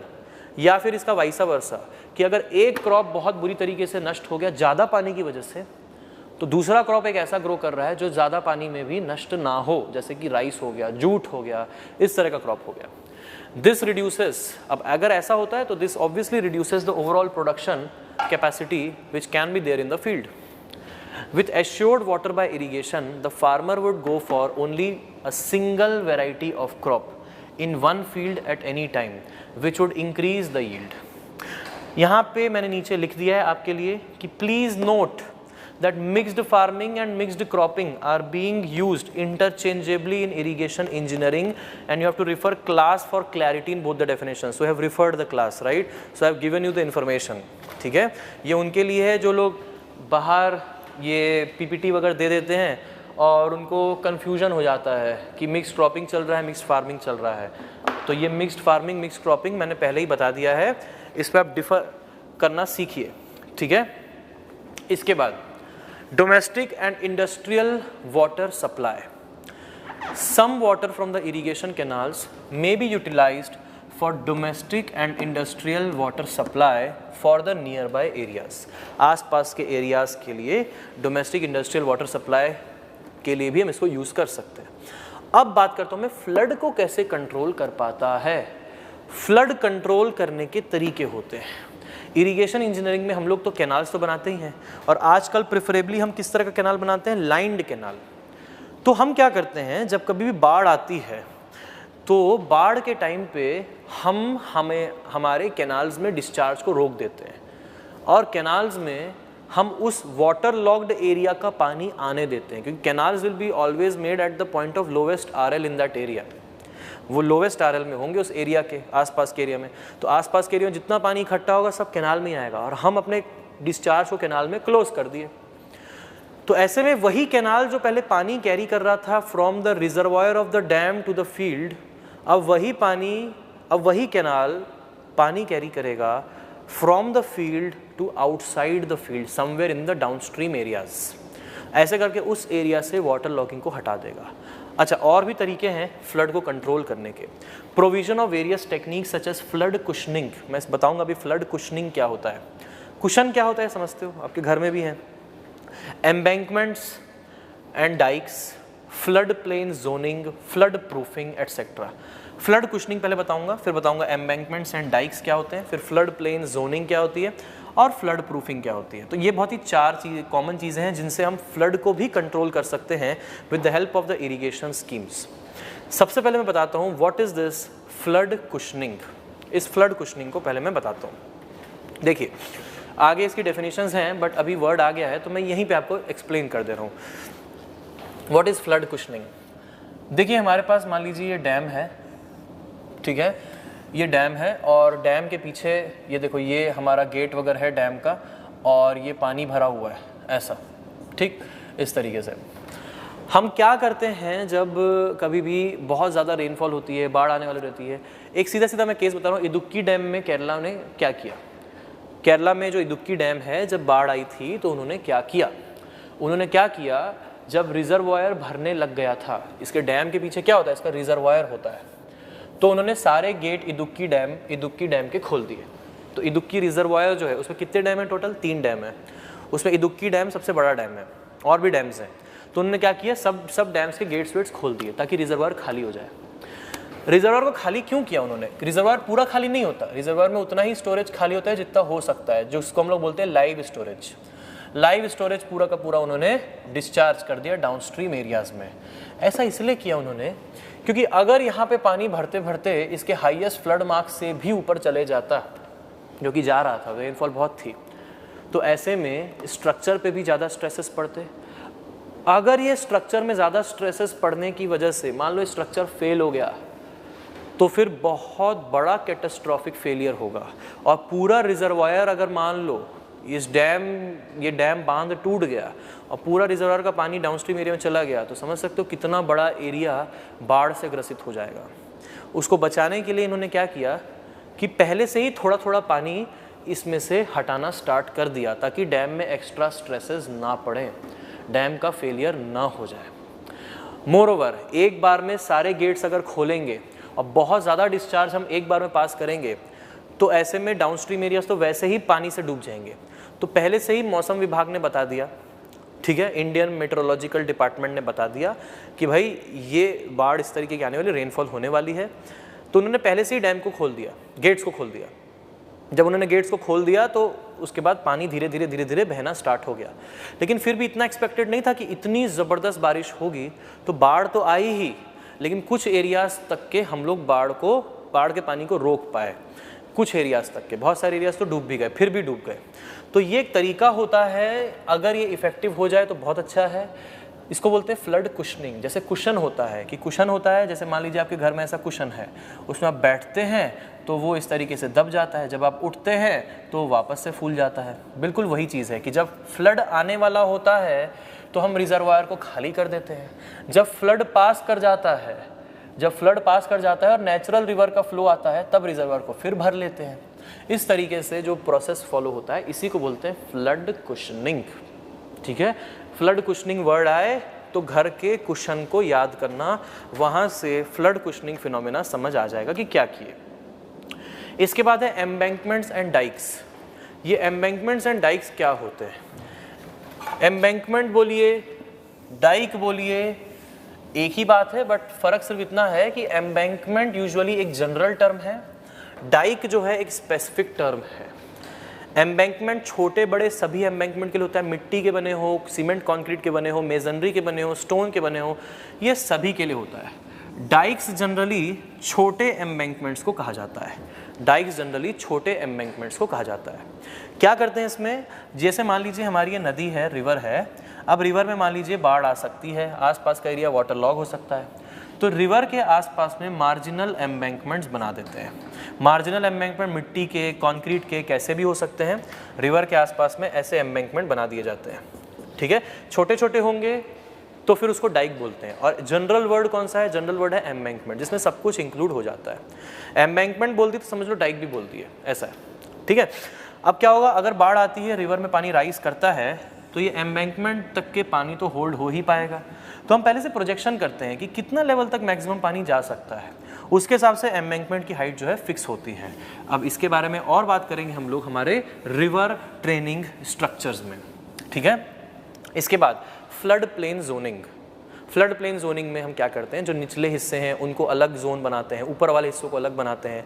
हमें पता रहता है कि ऊपर वाले हिस्सों में rainfall आएगी तो वहाँ तो जमा नहीं होगी, लेकिन निचले हिस्सों में प्रॉब्लम करेगा, तो हम निचले हिस्सों में फ्लड प्रूफिंग वगैरह करना शुरू कर देते हैं। फ्लड प्रूफिंग क्या होती है, अभी मैं डायग्राम से समझाऊंगा फ्लड प्रूफिंग क्या होता है। ठीक है, तो ऐसा होता है flood plain zoning. Next advantage of irrigation is generation of hydro electric power. Hydro electric power का generation various dams, reservoirs and multi-purpose projects generates hydroelectric power. It generates what? Hydroelectric power. It is a clean, renewable and reliable source of energy because हम क्या कर रहे हैं, हम पानी के head को यूज़ कर रहे हैं। पानी भर दिया हमने, खूब सारा पानी भरने के बाद स्पिलवे से हमने डिस्चार्ज कर दिया, पानी के पास पोटेंशियल हेड तो था ही, काइनेटिक में कन्वर्ट करवा दिया, टरबाइन के वेन्स को रोटेट करवा दिया और शाफ्ट मूव हुआ, जनरेट हुई मैकेनिकल एनर्जी, मैकेनिकल से कन्वर्ट हुई electrical energy with some losses, कुछ लॉसेस होते हैं। तो ये हम लोग जो है पढ़ने वाले हैं हाइड्रोलिक मशीन्स में। ठीक है, तो generation of hydroelectric power, various dams, reservoirs and multi-purpose projects generates hydroelectric power. It is a clean source. Obviously we are not burning anything, burning any fossil fuel, consuming some resources. We are just converting a head, that's it. There was a high head potential wala, we converted that into kinetic energy wala. So it is a clean, renewable and reliable source of energy because we know as long as we have the head, we can always convert that head into some other heads. Right? So that is why it is a reliable energy source. ये objective है ES का, which one of these power generation के जो ways हैं is a clean, renewable and reliable energy source is this one. All right? इसके बाद है drought control. सूखा, सूखा तो आपको पता ही है, आप समझ ही रहे हो कि promoting soil conservation, water harvesting practices, minimization of evaporation losses and development of groundwater including recharging. कैसे होती है रिचार्जिंग अभी हम देखेंगे, किसकी मदद से होती है, चेक डैम की मदद से होती है। तो चेक डैम अभी मैं आपको बताऊंगा। तो ये रहा ड्रॉट कंट्रोल, मतलब सूखा प्रभावित क्षेत्रों तक के अगर पानी पहुंचा दिया जाए तो सूखे को कंट्रोल किया जा सकता है, वहाँ पे पानी को प्रोवाइड करवा के। ठीक है, इसके बाद देखिएगा, अब बहुत सारे एडवांटेजेस देख लिए, सब अच्छा हो गया, कुछ तो होगा डिसएडवांटेज या demerit. Yes it is, we have basically 3 demerits of irrigation also. मैं नहीं कहूँगा इरिगेशन के डीमेरिट्स, मैं कहूँगा ओवर इरिगेशन के डीमेरिट्स, या फिर अगर हम ध्यान से इरिगेशन नहीं करेंगे तब जो होगा कुछ ना कुछ डीमेरिट या डिसएडवांटेज इरिगेशन का देखने को मिलेगा। देखिए जितने भी क्रॉप्स हैं उसमें से मैं 95% क्रॉप्स ऐसे कह सकता हूँ जो ज़्यादा पानी अगर उनको ओवर इरीगेट किया जाए, आप जानते हो अति सर्वत्र वर्जियत, अति भी किसी भी चीज़ की ख़राब होती है, वैसे ही अति इरीगेशन की भी ख़राब होती है। 95% ऑफ द क्रॉप्स ऐसे होते हैं जिसमें अगर ओवर इरीगेशन किया जाए तो दे सिंपली डाई ऑफ, वो मर जाते हैं, वो ज़िंदा नहीं रह पाते, ऐसे क्रॉप्स होते हैं। अच्छा, कुछ ऐसे भी क्रॉप्स होते हैं 2-4-5% जिनमें अगर ज़्यादा पानी अगर चला भी जाए तो वो मरते नहीं हैं। इनफैक्ट उनकी ग्रोथ में कोई फ़र्क नहीं पड़ता। इनफैक्ट राइस और जूट जैसे क्रॉप होते हैं वो तो ग्रो ही भरपूर पानी में होते हैं।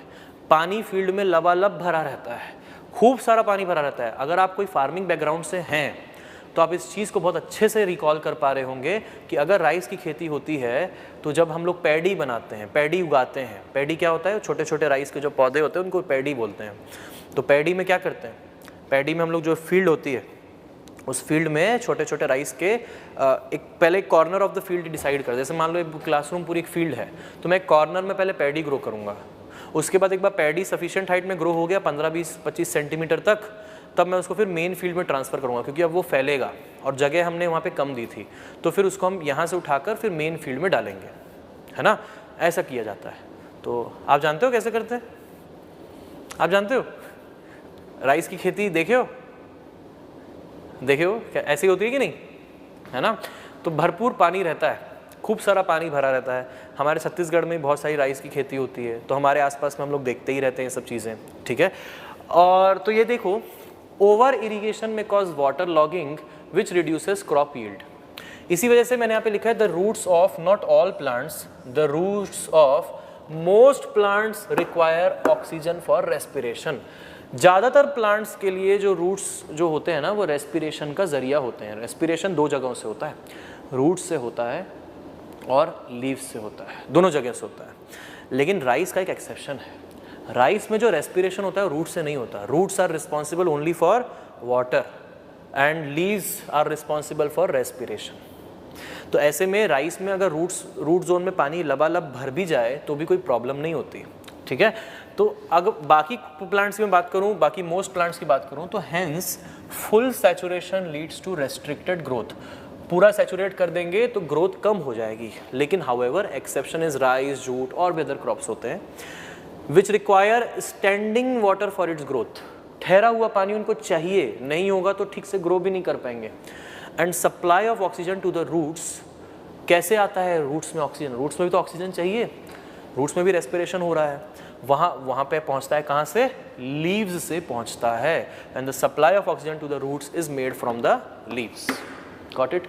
सो डीमेरिट ऑफ इरीगेशन पहला ये है कि it reduces the crop yield, but या some crops are not prone to that. Secondly, irrigation ज़्यादा करेंगे हम, ओवर इरीगेशन करेंगे तो पानी भरते जाएगा उस जगह पे। पानी भरते जाएगा तो उस जगह का क्या होगा ना, वाटर टेबल धीरे धीरे राइज करेगा। उस जगह पे जल भराव होना शुरू हो जाएगा। जल भराव यानी कि वाटर लॉगिंग की वजह से अनसैनिटरी कंडीशंस भी आ सकती हैं, स्प्रेड ऑफ डिजीजेस भी हो सकता है, मतलब डिजीजेस का आउटब्रेक हो सकता है। बहुत सारे डिजीजेस वहाँ पे आउटब्रेक हो सकते हैं, जैसे कि डेंगू हो गया, मलेरिया हो गया, जो वाटर बॉर्न डिजीजेस होते हैं। अब हम जानते ही हैं कि अगर ऐसे कोई डिजीज़ आउटब्रेक होता है तो क्या कुछ नहीं हो सकता है पूरी दुनिया में। तो we don't want the spread of any kind of diseases like, ठीक है। तो इरीगेशन में lead to creation of conditions which is favourable for the spread of diseases like dengue and malaria. Third one is, इसको हम लोग depth में समझेंगे environmental engineering में। जब मैं आपको एनवायरमेंटल इंजीनियरिंग पढ़ाऊंगा, नाइट्रोजन साइकिल पे आएंगे, तो फिर इसको अपन लोग डेप्थ में समझेंगे वहाँ पे। बट फिलहाल के लिए एक पॉइंट के फॉर्म में समझ लो आप कि इरिगेशन में lead to seepage of nitrates into the ground water table. जब मैं एनवायरमेंटल इंजीनियरिंग पढ़ाऊंगा तो वहाँ पे नाइट्रोजन साइकिल जब पढ़ाऊंगा तो आई विल कम बैक हियर, तब यहाँ पे फिर से आएंगे। अभी के लिए इस पॉइंट को आप सिर्फ समझिए कि नाइट्रेट्स का सीपेज बहुत ज़्यादा होता है। क्यों होता है ऐसा? क्योंकि फर्टिलाइज़र में नाइट्रोजन कंटेंट हाई होता है। जब हम फील्ड में फर्टिलाइज़र डालते हैं तो उसमें फर्टिलाइज़र में 3 की इंग्रेडिएंट्स होते हैं, इसके अलावा और भी मिनरल्स होते हैं, लेकिन ये 3 जो की होते हैं वो होते हैं नाइट्रोजन, फॉस्फोरस एंड पोटेशियम, जिसमें कि NPK ही इसलिए बोलते हैं, PNK, PKN, NKP ऐसा क्यों नहीं बोलते? ऐसा इसलिए नहीं बोलते क्योंकि नाइट्रोजन का सबसे ज़्यादा अमाउंट होता है, फिर फॉस्फोरस का होता है, फिर पोटेशियम का होता है, in that proportion. Almost 90% is nitrogen. तो 90% अगर मान लो नाइट्रोजन ही है इन तीनों में से, तो अब वो नाइट्रोजन बनाता है नाइट्रेट। ये नाइट्रोजन साइकिल होती है, कुछ बैक्टीरिया होते हैं जो ये काम करते हैं फील्ड में, ठीक है। तो हम समझेंगे कौन कौन से बैक्टीरिया होते हैं, क्या उनकी रिएक्शंस होती हैं, ये भी देखना है अपने को। तो ये अपना एनवायरमेंटल इंजीनियरिंग में बड़ा काम आएगा अपने को वेस्ट वाटर ट्रीटमेंट में, ठीक है। तो नाइट्रोजन बहुत ज़्यादा होने से नाइट्रेट बनाता है, तो पानी में नाइट्रेट घुल जाता है, डिजॉल्व हो जाता है, और वो जाकर के ग्राउंड वाटर में इकट्ठा हो जाता है। नाइट्रेट अगर ग्राउंड वाटर में बहुत ज़्यादा होता है और उसी पानी को मान लो आसपास की एरिया में कोई एक ट्यूबवेल वगैरह है, वहाँ से पानी को पंप आउट किया जा रहा है और उस पानी को फिर कंजम्पशन के लिए यूज़ किया जा रहा है। तो ऐसे में नाइट्रेट बहुत ज़्यादा होने से बच्चों को एक बीमारी होती है जिसको बोलते हैं ब्लू बेबी डिजीज़ या फिर मेट हीमोग्लोबिनेमिया। मैं लिखवा दे रहा हूँ यहाँ पे नाम, इसको लिख लेना, बाकी एनवायरनमेंट में इसको ध्यान से देखेंगे। मेट हीमोग्लोबिनेमिया ये डिजीज़ का नाम है। इसको बोलते हैं ब्लू बेबी डिजीज़, मतलब बच्चे जो होते हैं ना वो ब्लू ब्लू कलर के दिखने लग जाते हैं, उनमें ब्लू कलर के हल्के हल्के टिंट्स दिखाई देते हैं। मेट हीमोग्लोबिनेमिया, ये हीमोग्लोबिन के साथ जाकर के जुड़ जाता है। इस डिज़ीज़ में, ब्लू बेबी डिजीज़ में बच्चे जो इन्फेंट्स होते हैं, 6 महीने से कम वाले, 1 साल से कम वाले बच्चे रहते हैं, वो जो होते हैं बहुत ज़्यादा नाइट्रोजन कॉन्सेंट्रेशन की वजह से ये blue baby syndrome, blue baby disease हो जाता है। नाइट्रेट अगर कॉन्सेंट्रेशन पानी में ग्रेटर देन 45 मिलीग्राम पर लीटर हो जाती है तो फिर ये डिजीज़ होता है। इसी वजह से to avoid this nitrate should not be greater than 45। इसी कारण बहुत ज़्यादा अगर सीपेज होता है नाइट्रेट्स का तो प्रॉब्लम हो सकता है। इसी कारण हमारा यहाँ पे प्राइम फोकस नाइट्रेट में था। क्यों? क्योंकि जो हम खेती बाड़ी में फर्टिलाइज़र खूब सारा डालते हैं, खाद डालते हैं, उस खाद में नाइट्रेट ही बहुत ज़्यादा होता है और वो नाइट्रेट की वजह से ही एक प्रॉब्लम हो सकती है और वो है ये met हीमोग्लोबिनेमिया। Right, so these are the demerits or the disadvantages of irrigation. So we have to take care of that.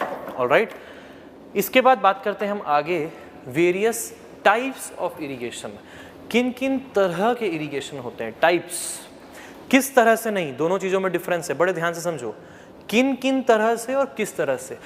हम जब एग्जाम्स में क्वेश्चंस आते हैं ऐसे थ्योरी वाले 4 नंबर 3 नंबर के, पूछा जाता है टाइप्स ऑफ इरिगेशन बताइए, मेथड्स लिख के आ जाते हैं। मेथड्स ऑफ इरिगेशन बताइए, टाइप्स लिख कर आ जाते हैं। जल्दीबाजी में ऐसी सिली मिस्टेक होती है। टाइप्स मतलब किन तरह के इरिगेशन, मेथड्स मतलब किस तरह से इरिगेशन। तो ये दोनों अलग अलग चीज़ें हैं दोस्तों, तो बड़े ध्यान से समझिएगा, ठीक है। टाइप्स की बात करूँ मैं तो यहाँ पे टाइप्स ऑफ इरिगेशन, ये बॉक्सेस आई थिंक ठीक से नहीं दिख रहे होंगे, इनको हम यहाँ पे बना देते हैं ऐसा, ठीक है, क्योंकि ये प्रोजेक्टर की लाइट है ना इसीलिए। राइट, ये देखो, ये है ऐसा।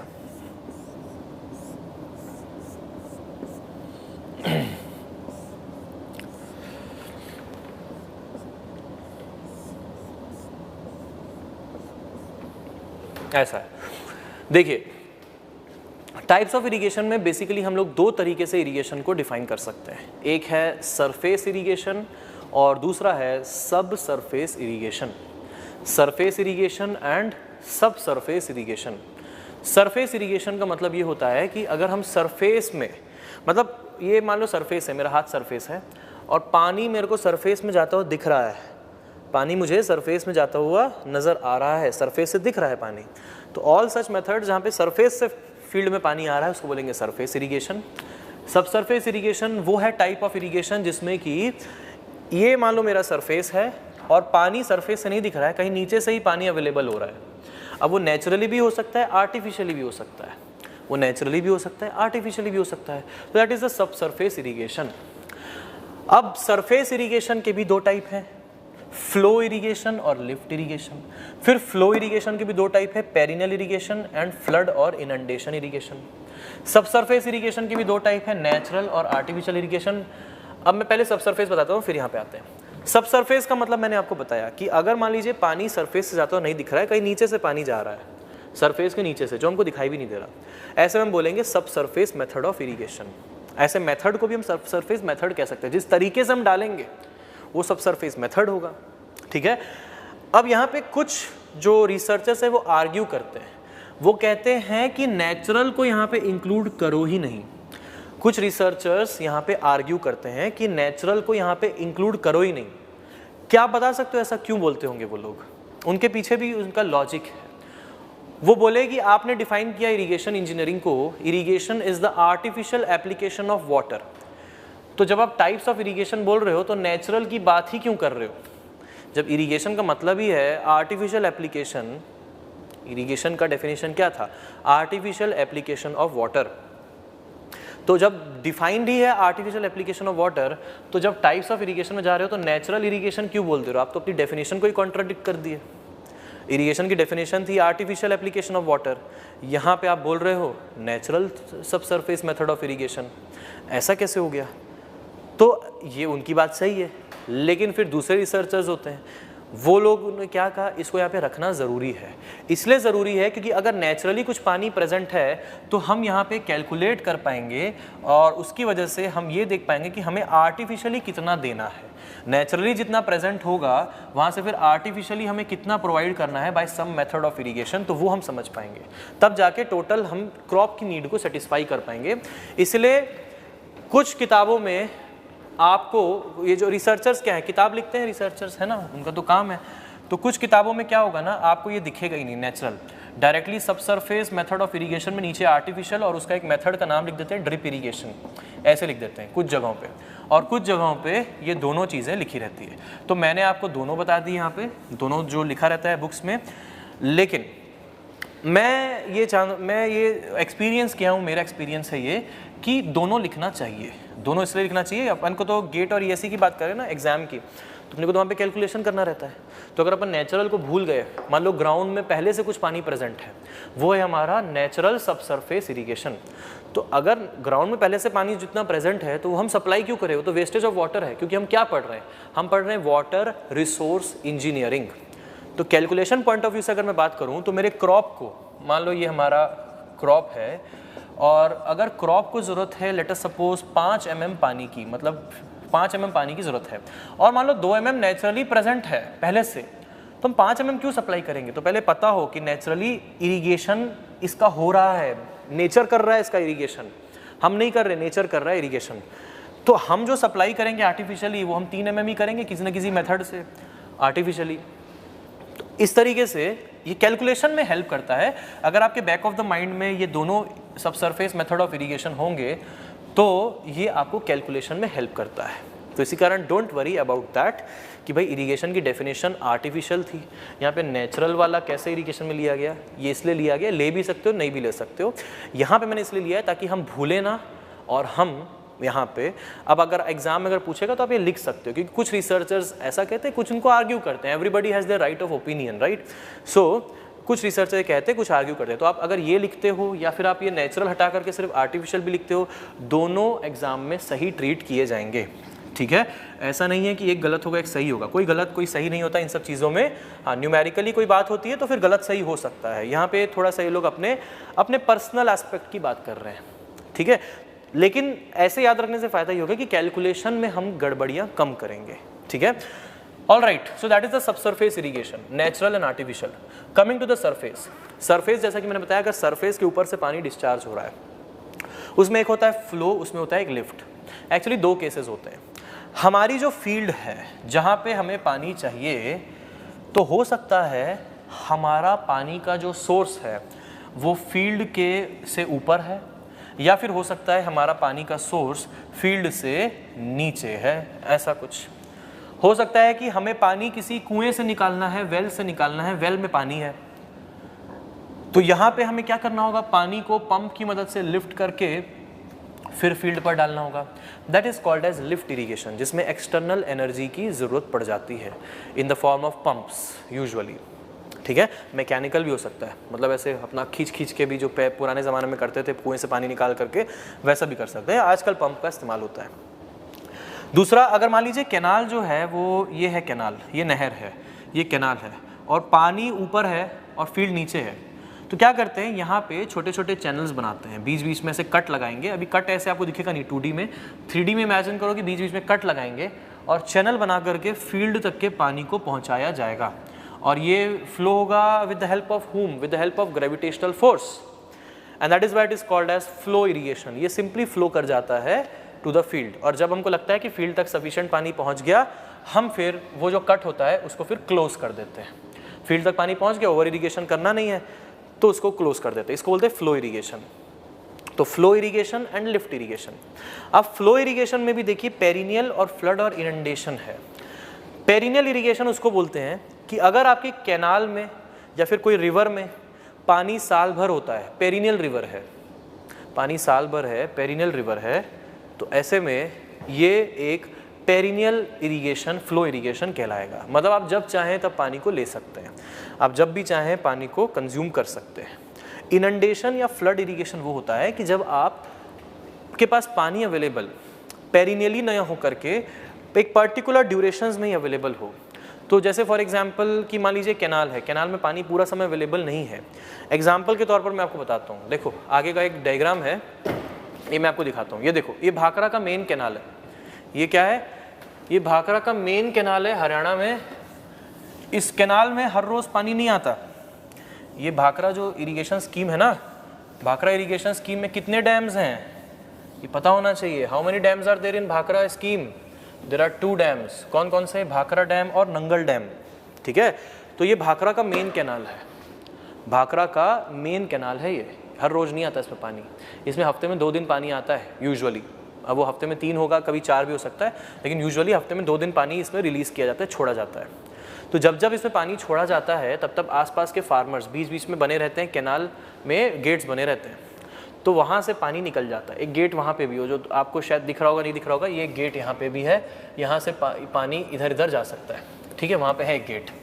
तो इस तरीके से बीच बीच में गेट्स बना सकते हैं। तो अब ऐसे में क्या होता है कि जिस दिन पानी आता है उस दिन क्या करते हैं फार्मर्स, खूब सारा पानी अपनी फील्ड में डाल देते हैं। उनको मालूम रहता है अभी 2-3 दिन तक और पानी आएगा नहीं, तो उसको बोलते हैं फ्लड या फिर इनंडेशन इरिगेशन। फ्लड या फिर फ्लड या फिर इनंडेशन इरिगेशन। ठीक है, दैट इज फ्लड और inundation irrigation, a type of flow irrigation.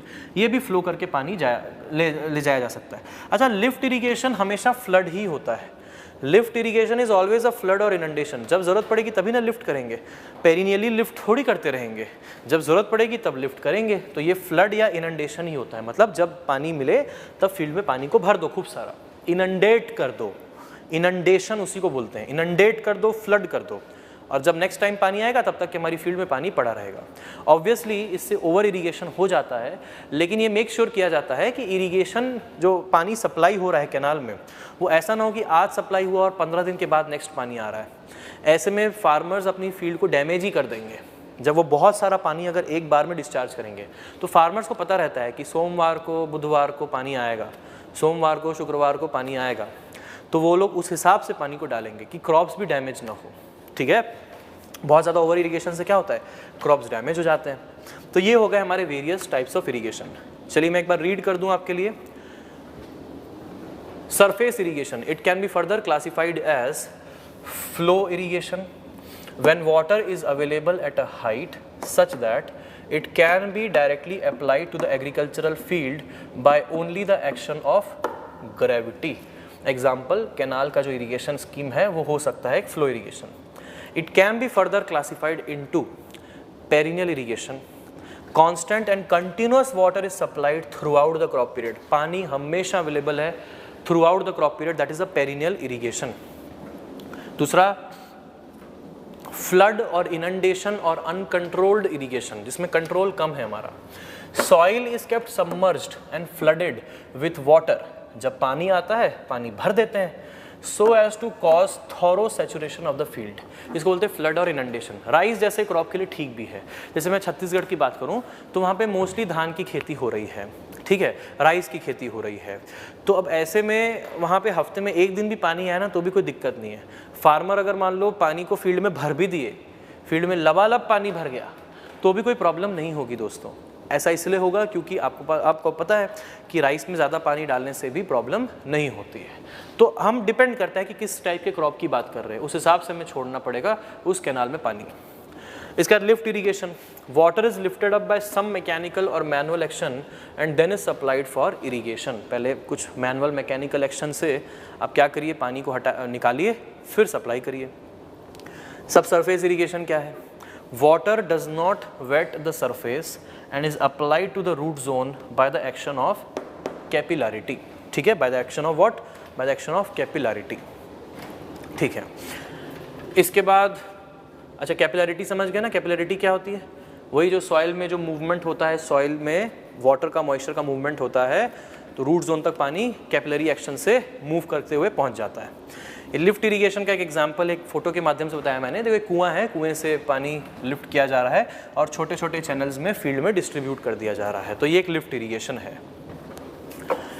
इसके बाद देखते हैं, इसके बाद हमने बात किया था ना नेचुरल सबसरफेस इरिगेशन और आर्टिफिशियल सबसरफेस।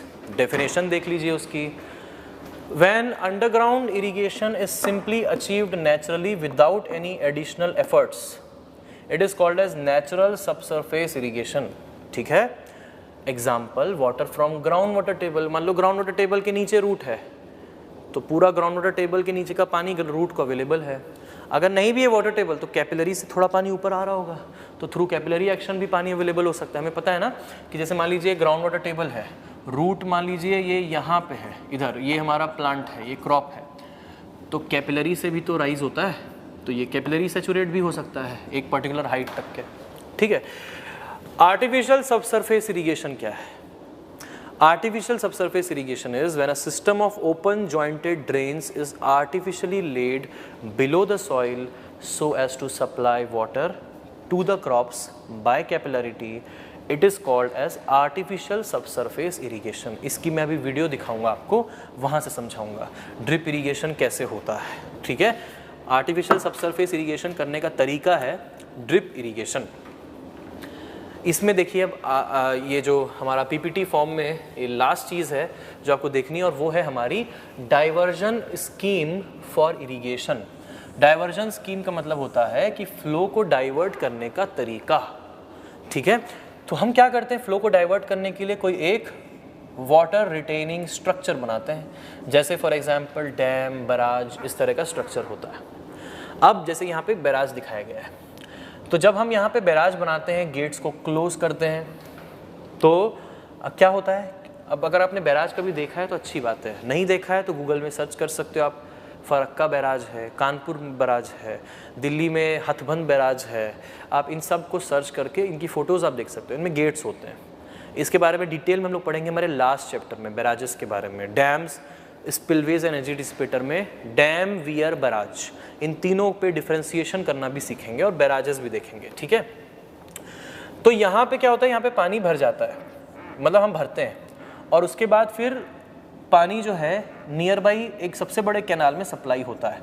जैसे अभी आपने देखा भाखड़ा का मेन कैनाल था, वो वैसा वाला मेन कैनाल, बड़ा कैनाल, वहाँ पे पानी ऐसे सप्लाई होता है।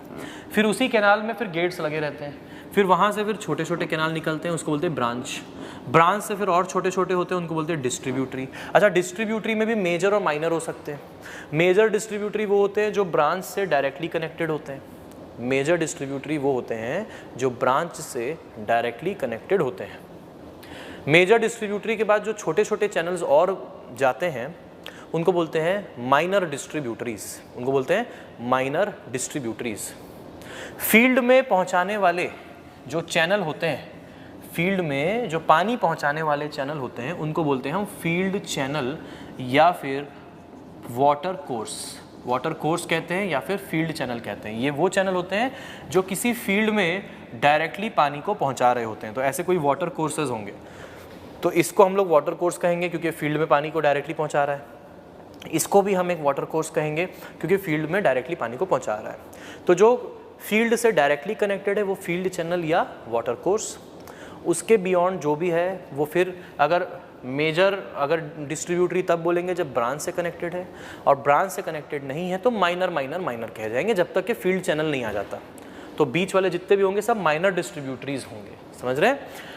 तो इस तरीके से हम लोग क्लासिफिकेशन करते हैं, main canal, then branch, then distributory. Distributaries में फिर मेजर माइनर में क्लासिफिकेशन हो जाता है, और फिर फाइनली जो फील्ड में डायरेक्टली कनेक्टेड होता है चैनल, उसको बोलते हैं फील्ड चैनल। जैसे फॉर एग्जांपल यहाँ पे इस वाले कैनाल को हम कहेंगे हमारा मेजर डिस्ट्रीब्यूटरी।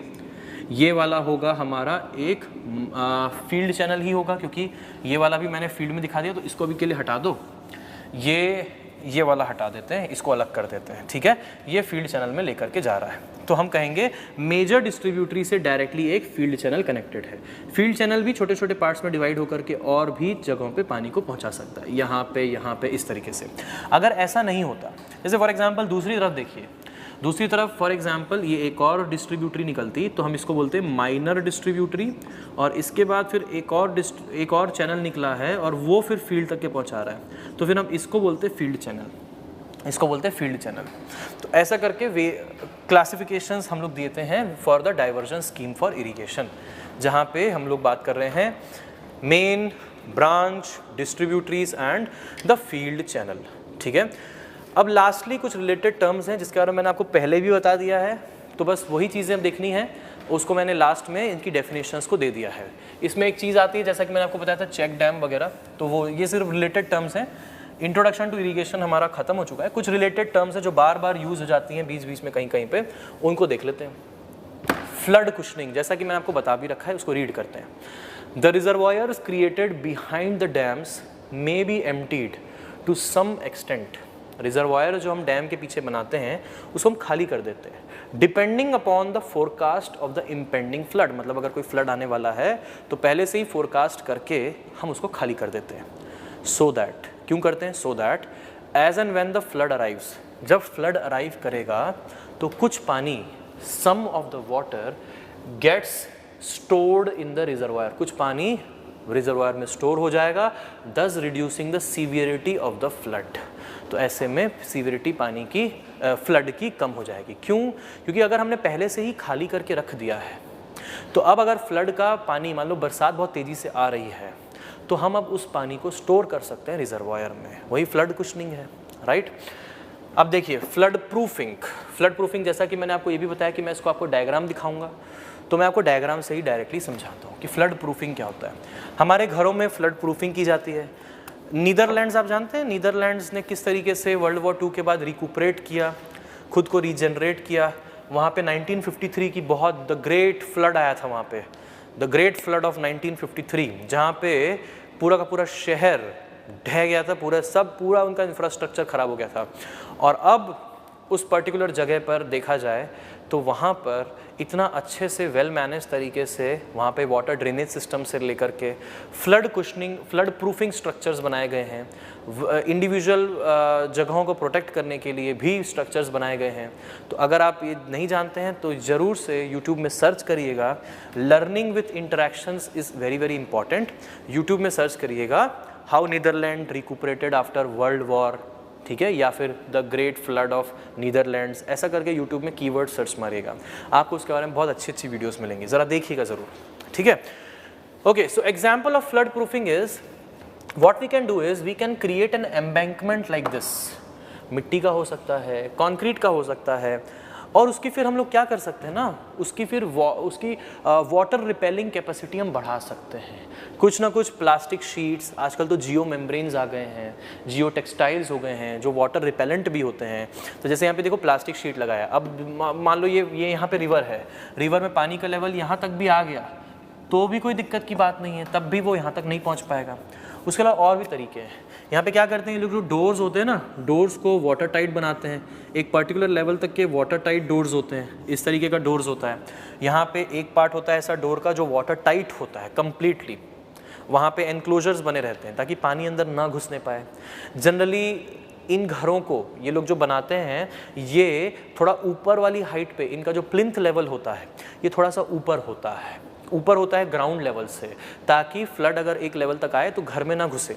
विंडोज़ जितनी भी बनाते हैं तो वो हाई विंडोज़ बनाते हैं ताकि अगर यहाँ पे पानी भर भी जाए तो फिर यहाँ पे पानी अगर मान लो भर भी जाए तो विंडोज़ के ज़रिए घर में ना घुसे।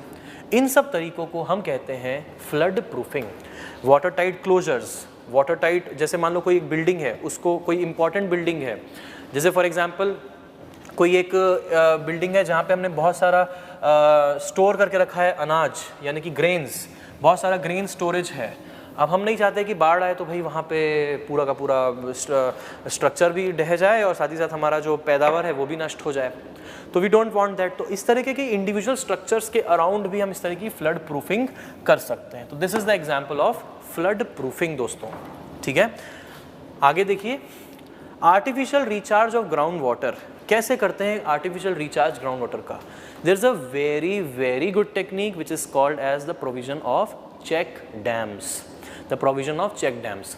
तो water may be diverted to various areas through canals, intake structures और check dams to the areas where ground water table is less। खास करके चेक डैम्स की बात करते हैं। ये एक बून है किसके लिए? जहाँ, उन जगहों के लिए जहाँ पे वाटर टेबल काफ़ी कम हो चुका है, आर्टिफिशियली रिचार्ज करना है, तो हम कुछ कुछ दूरी पे हम छोटे छोटे डैम बनाते हैं जो कोई गेटेड डैम नहीं होते, जिसके ऊपर से सिंपली पानी फ्लो कर जाता है। तो चलिए मैं आपको इसको एक वीडियो के माध्यम से समझाता हूँ कि ये चेक डैम में क्या होता है। आइए समझते हैं। चेक डैम में क्या होता है, देखिए कुछ नहीं है, इस तरह का सिंपल सा स्ट्रक्चर है, इसको बोलते हैं चेक डैम। क्या होता है इसमें, एक फ्लो ऐसे जा रहा है, फ्लो ऐसे हो रहा है एक रिवर में हमने क्या किया, एक ब्लॉकेज क्रिएट किया, एक ब्लॉकेज, एक दीवार एक तरीके की खड़ी कर दी, थोड़ी मजबूत है, इसको बनाया जाता है to withstand all the types of floods and all, अच्छी खासी मोटी दीवार होती है, इसी को चेक डैम बोलते हैं। चेक डैम बहुत बड़ा स्टोरेज क्रिएट करने के लिए नहीं होता, लेकिन ये मेक श्योर करता है कि इसके अपस्ट्रीम साइड में पानी भरा पड़ा रहे, अपस्ट्रीम साइड में पानी भरा रहे, तो क्या होगा, constant head of water maintain होगा, तो उस जगह पे पानी की एंट्री ज़्यादा होगी। आप खुद ही सोचिए, अगर आपके हाथ के ऊपर में 1 मीटर पानी होगा तो आपके हाथ पे लोड आएगा 1 मीटर पानी का प्रेशर आएगा, अगर 2 मीटर पानी होगा तो 2 मीटर का प्रेशर आएगा। तो सॉइल में जितना ज़्यादा प्रेशर पानी का बिल्डअप होकर के आएगा, उतना रिचार्ज सॉइल जल्दी होगा और ज़्यादा होगा और दूर दूर तक के पानी जाएगा। तो ये तरीका होता है चेक डैम्स को बना के, बीच बीच में नदियों के बीच में बना के, थोड़ी थोड़ी दूर में 2 किलोमीटर 4 किलोमीटर 5 किलोमीटर, तो अपस्ट्रीम का पानी अपस्ट्रीम पे रहे, हेड बना रहे, तो इससे आर्टिफिशियली रिचार्ज होगा हमारा ग्राउंड वाटर, आसपास की वेल्स में भी जाएगा। तो जो यहाँ पे इस एरिया में पानी का टेबल रहेगा, आसपास में वाटर टेबल भी वही हो जाएगा, और वेल वगैरह कुआं वगैरह जो होगा आसपास में वो भी रिचार्ज होगा, उसी लेवल पे पानी चला जाएगा धीरे धीरे। तो ये एक बहुत अच्छा तरीका होता है, बहुत सारी रिवर्स में किया जाता है, और ये चेक डैम कहलाता है। ठीक, तो all right, so this is check dam. I will come to our presentation. Okay, so check dams, और इसको एक और नाम दिया गया है, इसको क्या बोलते हैं, लो हेड डैम, क्योंकि ये पानी को स्टोर करने के लिए नहीं, पानी को स्टोर करने के लिए हमारे मेन डैम्स होते हैं, ये सिर्फ पानी के हेड को बढ़ाने के लिए और रिचार्ज करवाने के लिए होता है, बीच बीच में बनाया जाता है। लो कॉस्ट स्ट्रक्चर्स होते हैं। Low head dams are small barriers built across the direction of water flow on the shallow rivers and streams for the purpose of water harvesting, for the purpose of water, ये भी ये इसका सवाल है, which of the following structures can be constructed for water harvesting, so your answer will be check dams और low head dams. Alright, so ये रहा check dam का एक पिक्चर। ओके, राइट, सो ये स्मॉल डैम्स करते क्या हैं, तो ये लिख दिया हमने यहाँ पे, the small dams retain excess water flow during monsoon rains in a small catchment area behind the structure. Pressure created in the catchment area helps force the impounded water into the ground. इसके लिए, इससे major environmental benefit क्या है, the major environmental benefit is the replenishment of nearby ground water reserves and wells. आसपास में जो कुएं हैं, ग्राउंड वाटर रिजर्व्स हैं, वो रिप्लेनिश हो जाते हैं। Alright, so this is the first part of our chapter. Light on कर दीजिएगा, लाइट ऑन कर दीजिएगा, फिर मैं थोड़ा सा यहाँ पे बता दूँ। सो this is the first part of the first chapter. We have just talked about the introduction part. So in these I think 1.5 to 2 hours, कितनी देर हो गया लेक्चर अभी, हाँ, तो 2 घंटे के आसपास का लेक्चर जो भी हुआ है, उसमें हम लोगों ने अभी तक के समझा इरिगेशन में हम लोग करना क्या है हमें, और साथ ही साथ इंट्रोडक्शन पार्ट लिया इरिगेशन का, कुछ इंपॉर्टेंट टर्म्स समझी। ये टर्म्स हम लोग बार बार जब भी कभी यूज़ करेंगे तो आप रिकॉल करिएगा इनकी डेफिनेशंस क्या हैं। इनसे बहुत सारे ऑब्जेक्टिव्स बनते हैं, आप देखेंगे बहुत सारे एग्जाम्स में। अभी हम हमारे न्यूमेरिकल पार्ट पे अभी नहीं आए, लेकिन हाँ, अभी जो नेक्स्ट टॉपिक होगा नेक्स्ट लेक्चर में, लेक्चर नंबर 2 में, उसमें न्यूमेरिकल्स भी आ जाएंगे, जैसे बॉर्डर स्ट्रिप इरिगेशन, उसका डेरिवेशन, न्यूमेरिकल इंटीग्रेशंस, अब ये सब धीरे धीरे चीज़ें इंक्लूड होनी शुरू हो जाएंगी। ऑलराइट, तो चलिए, this is all about our first lecture. Thank you so much.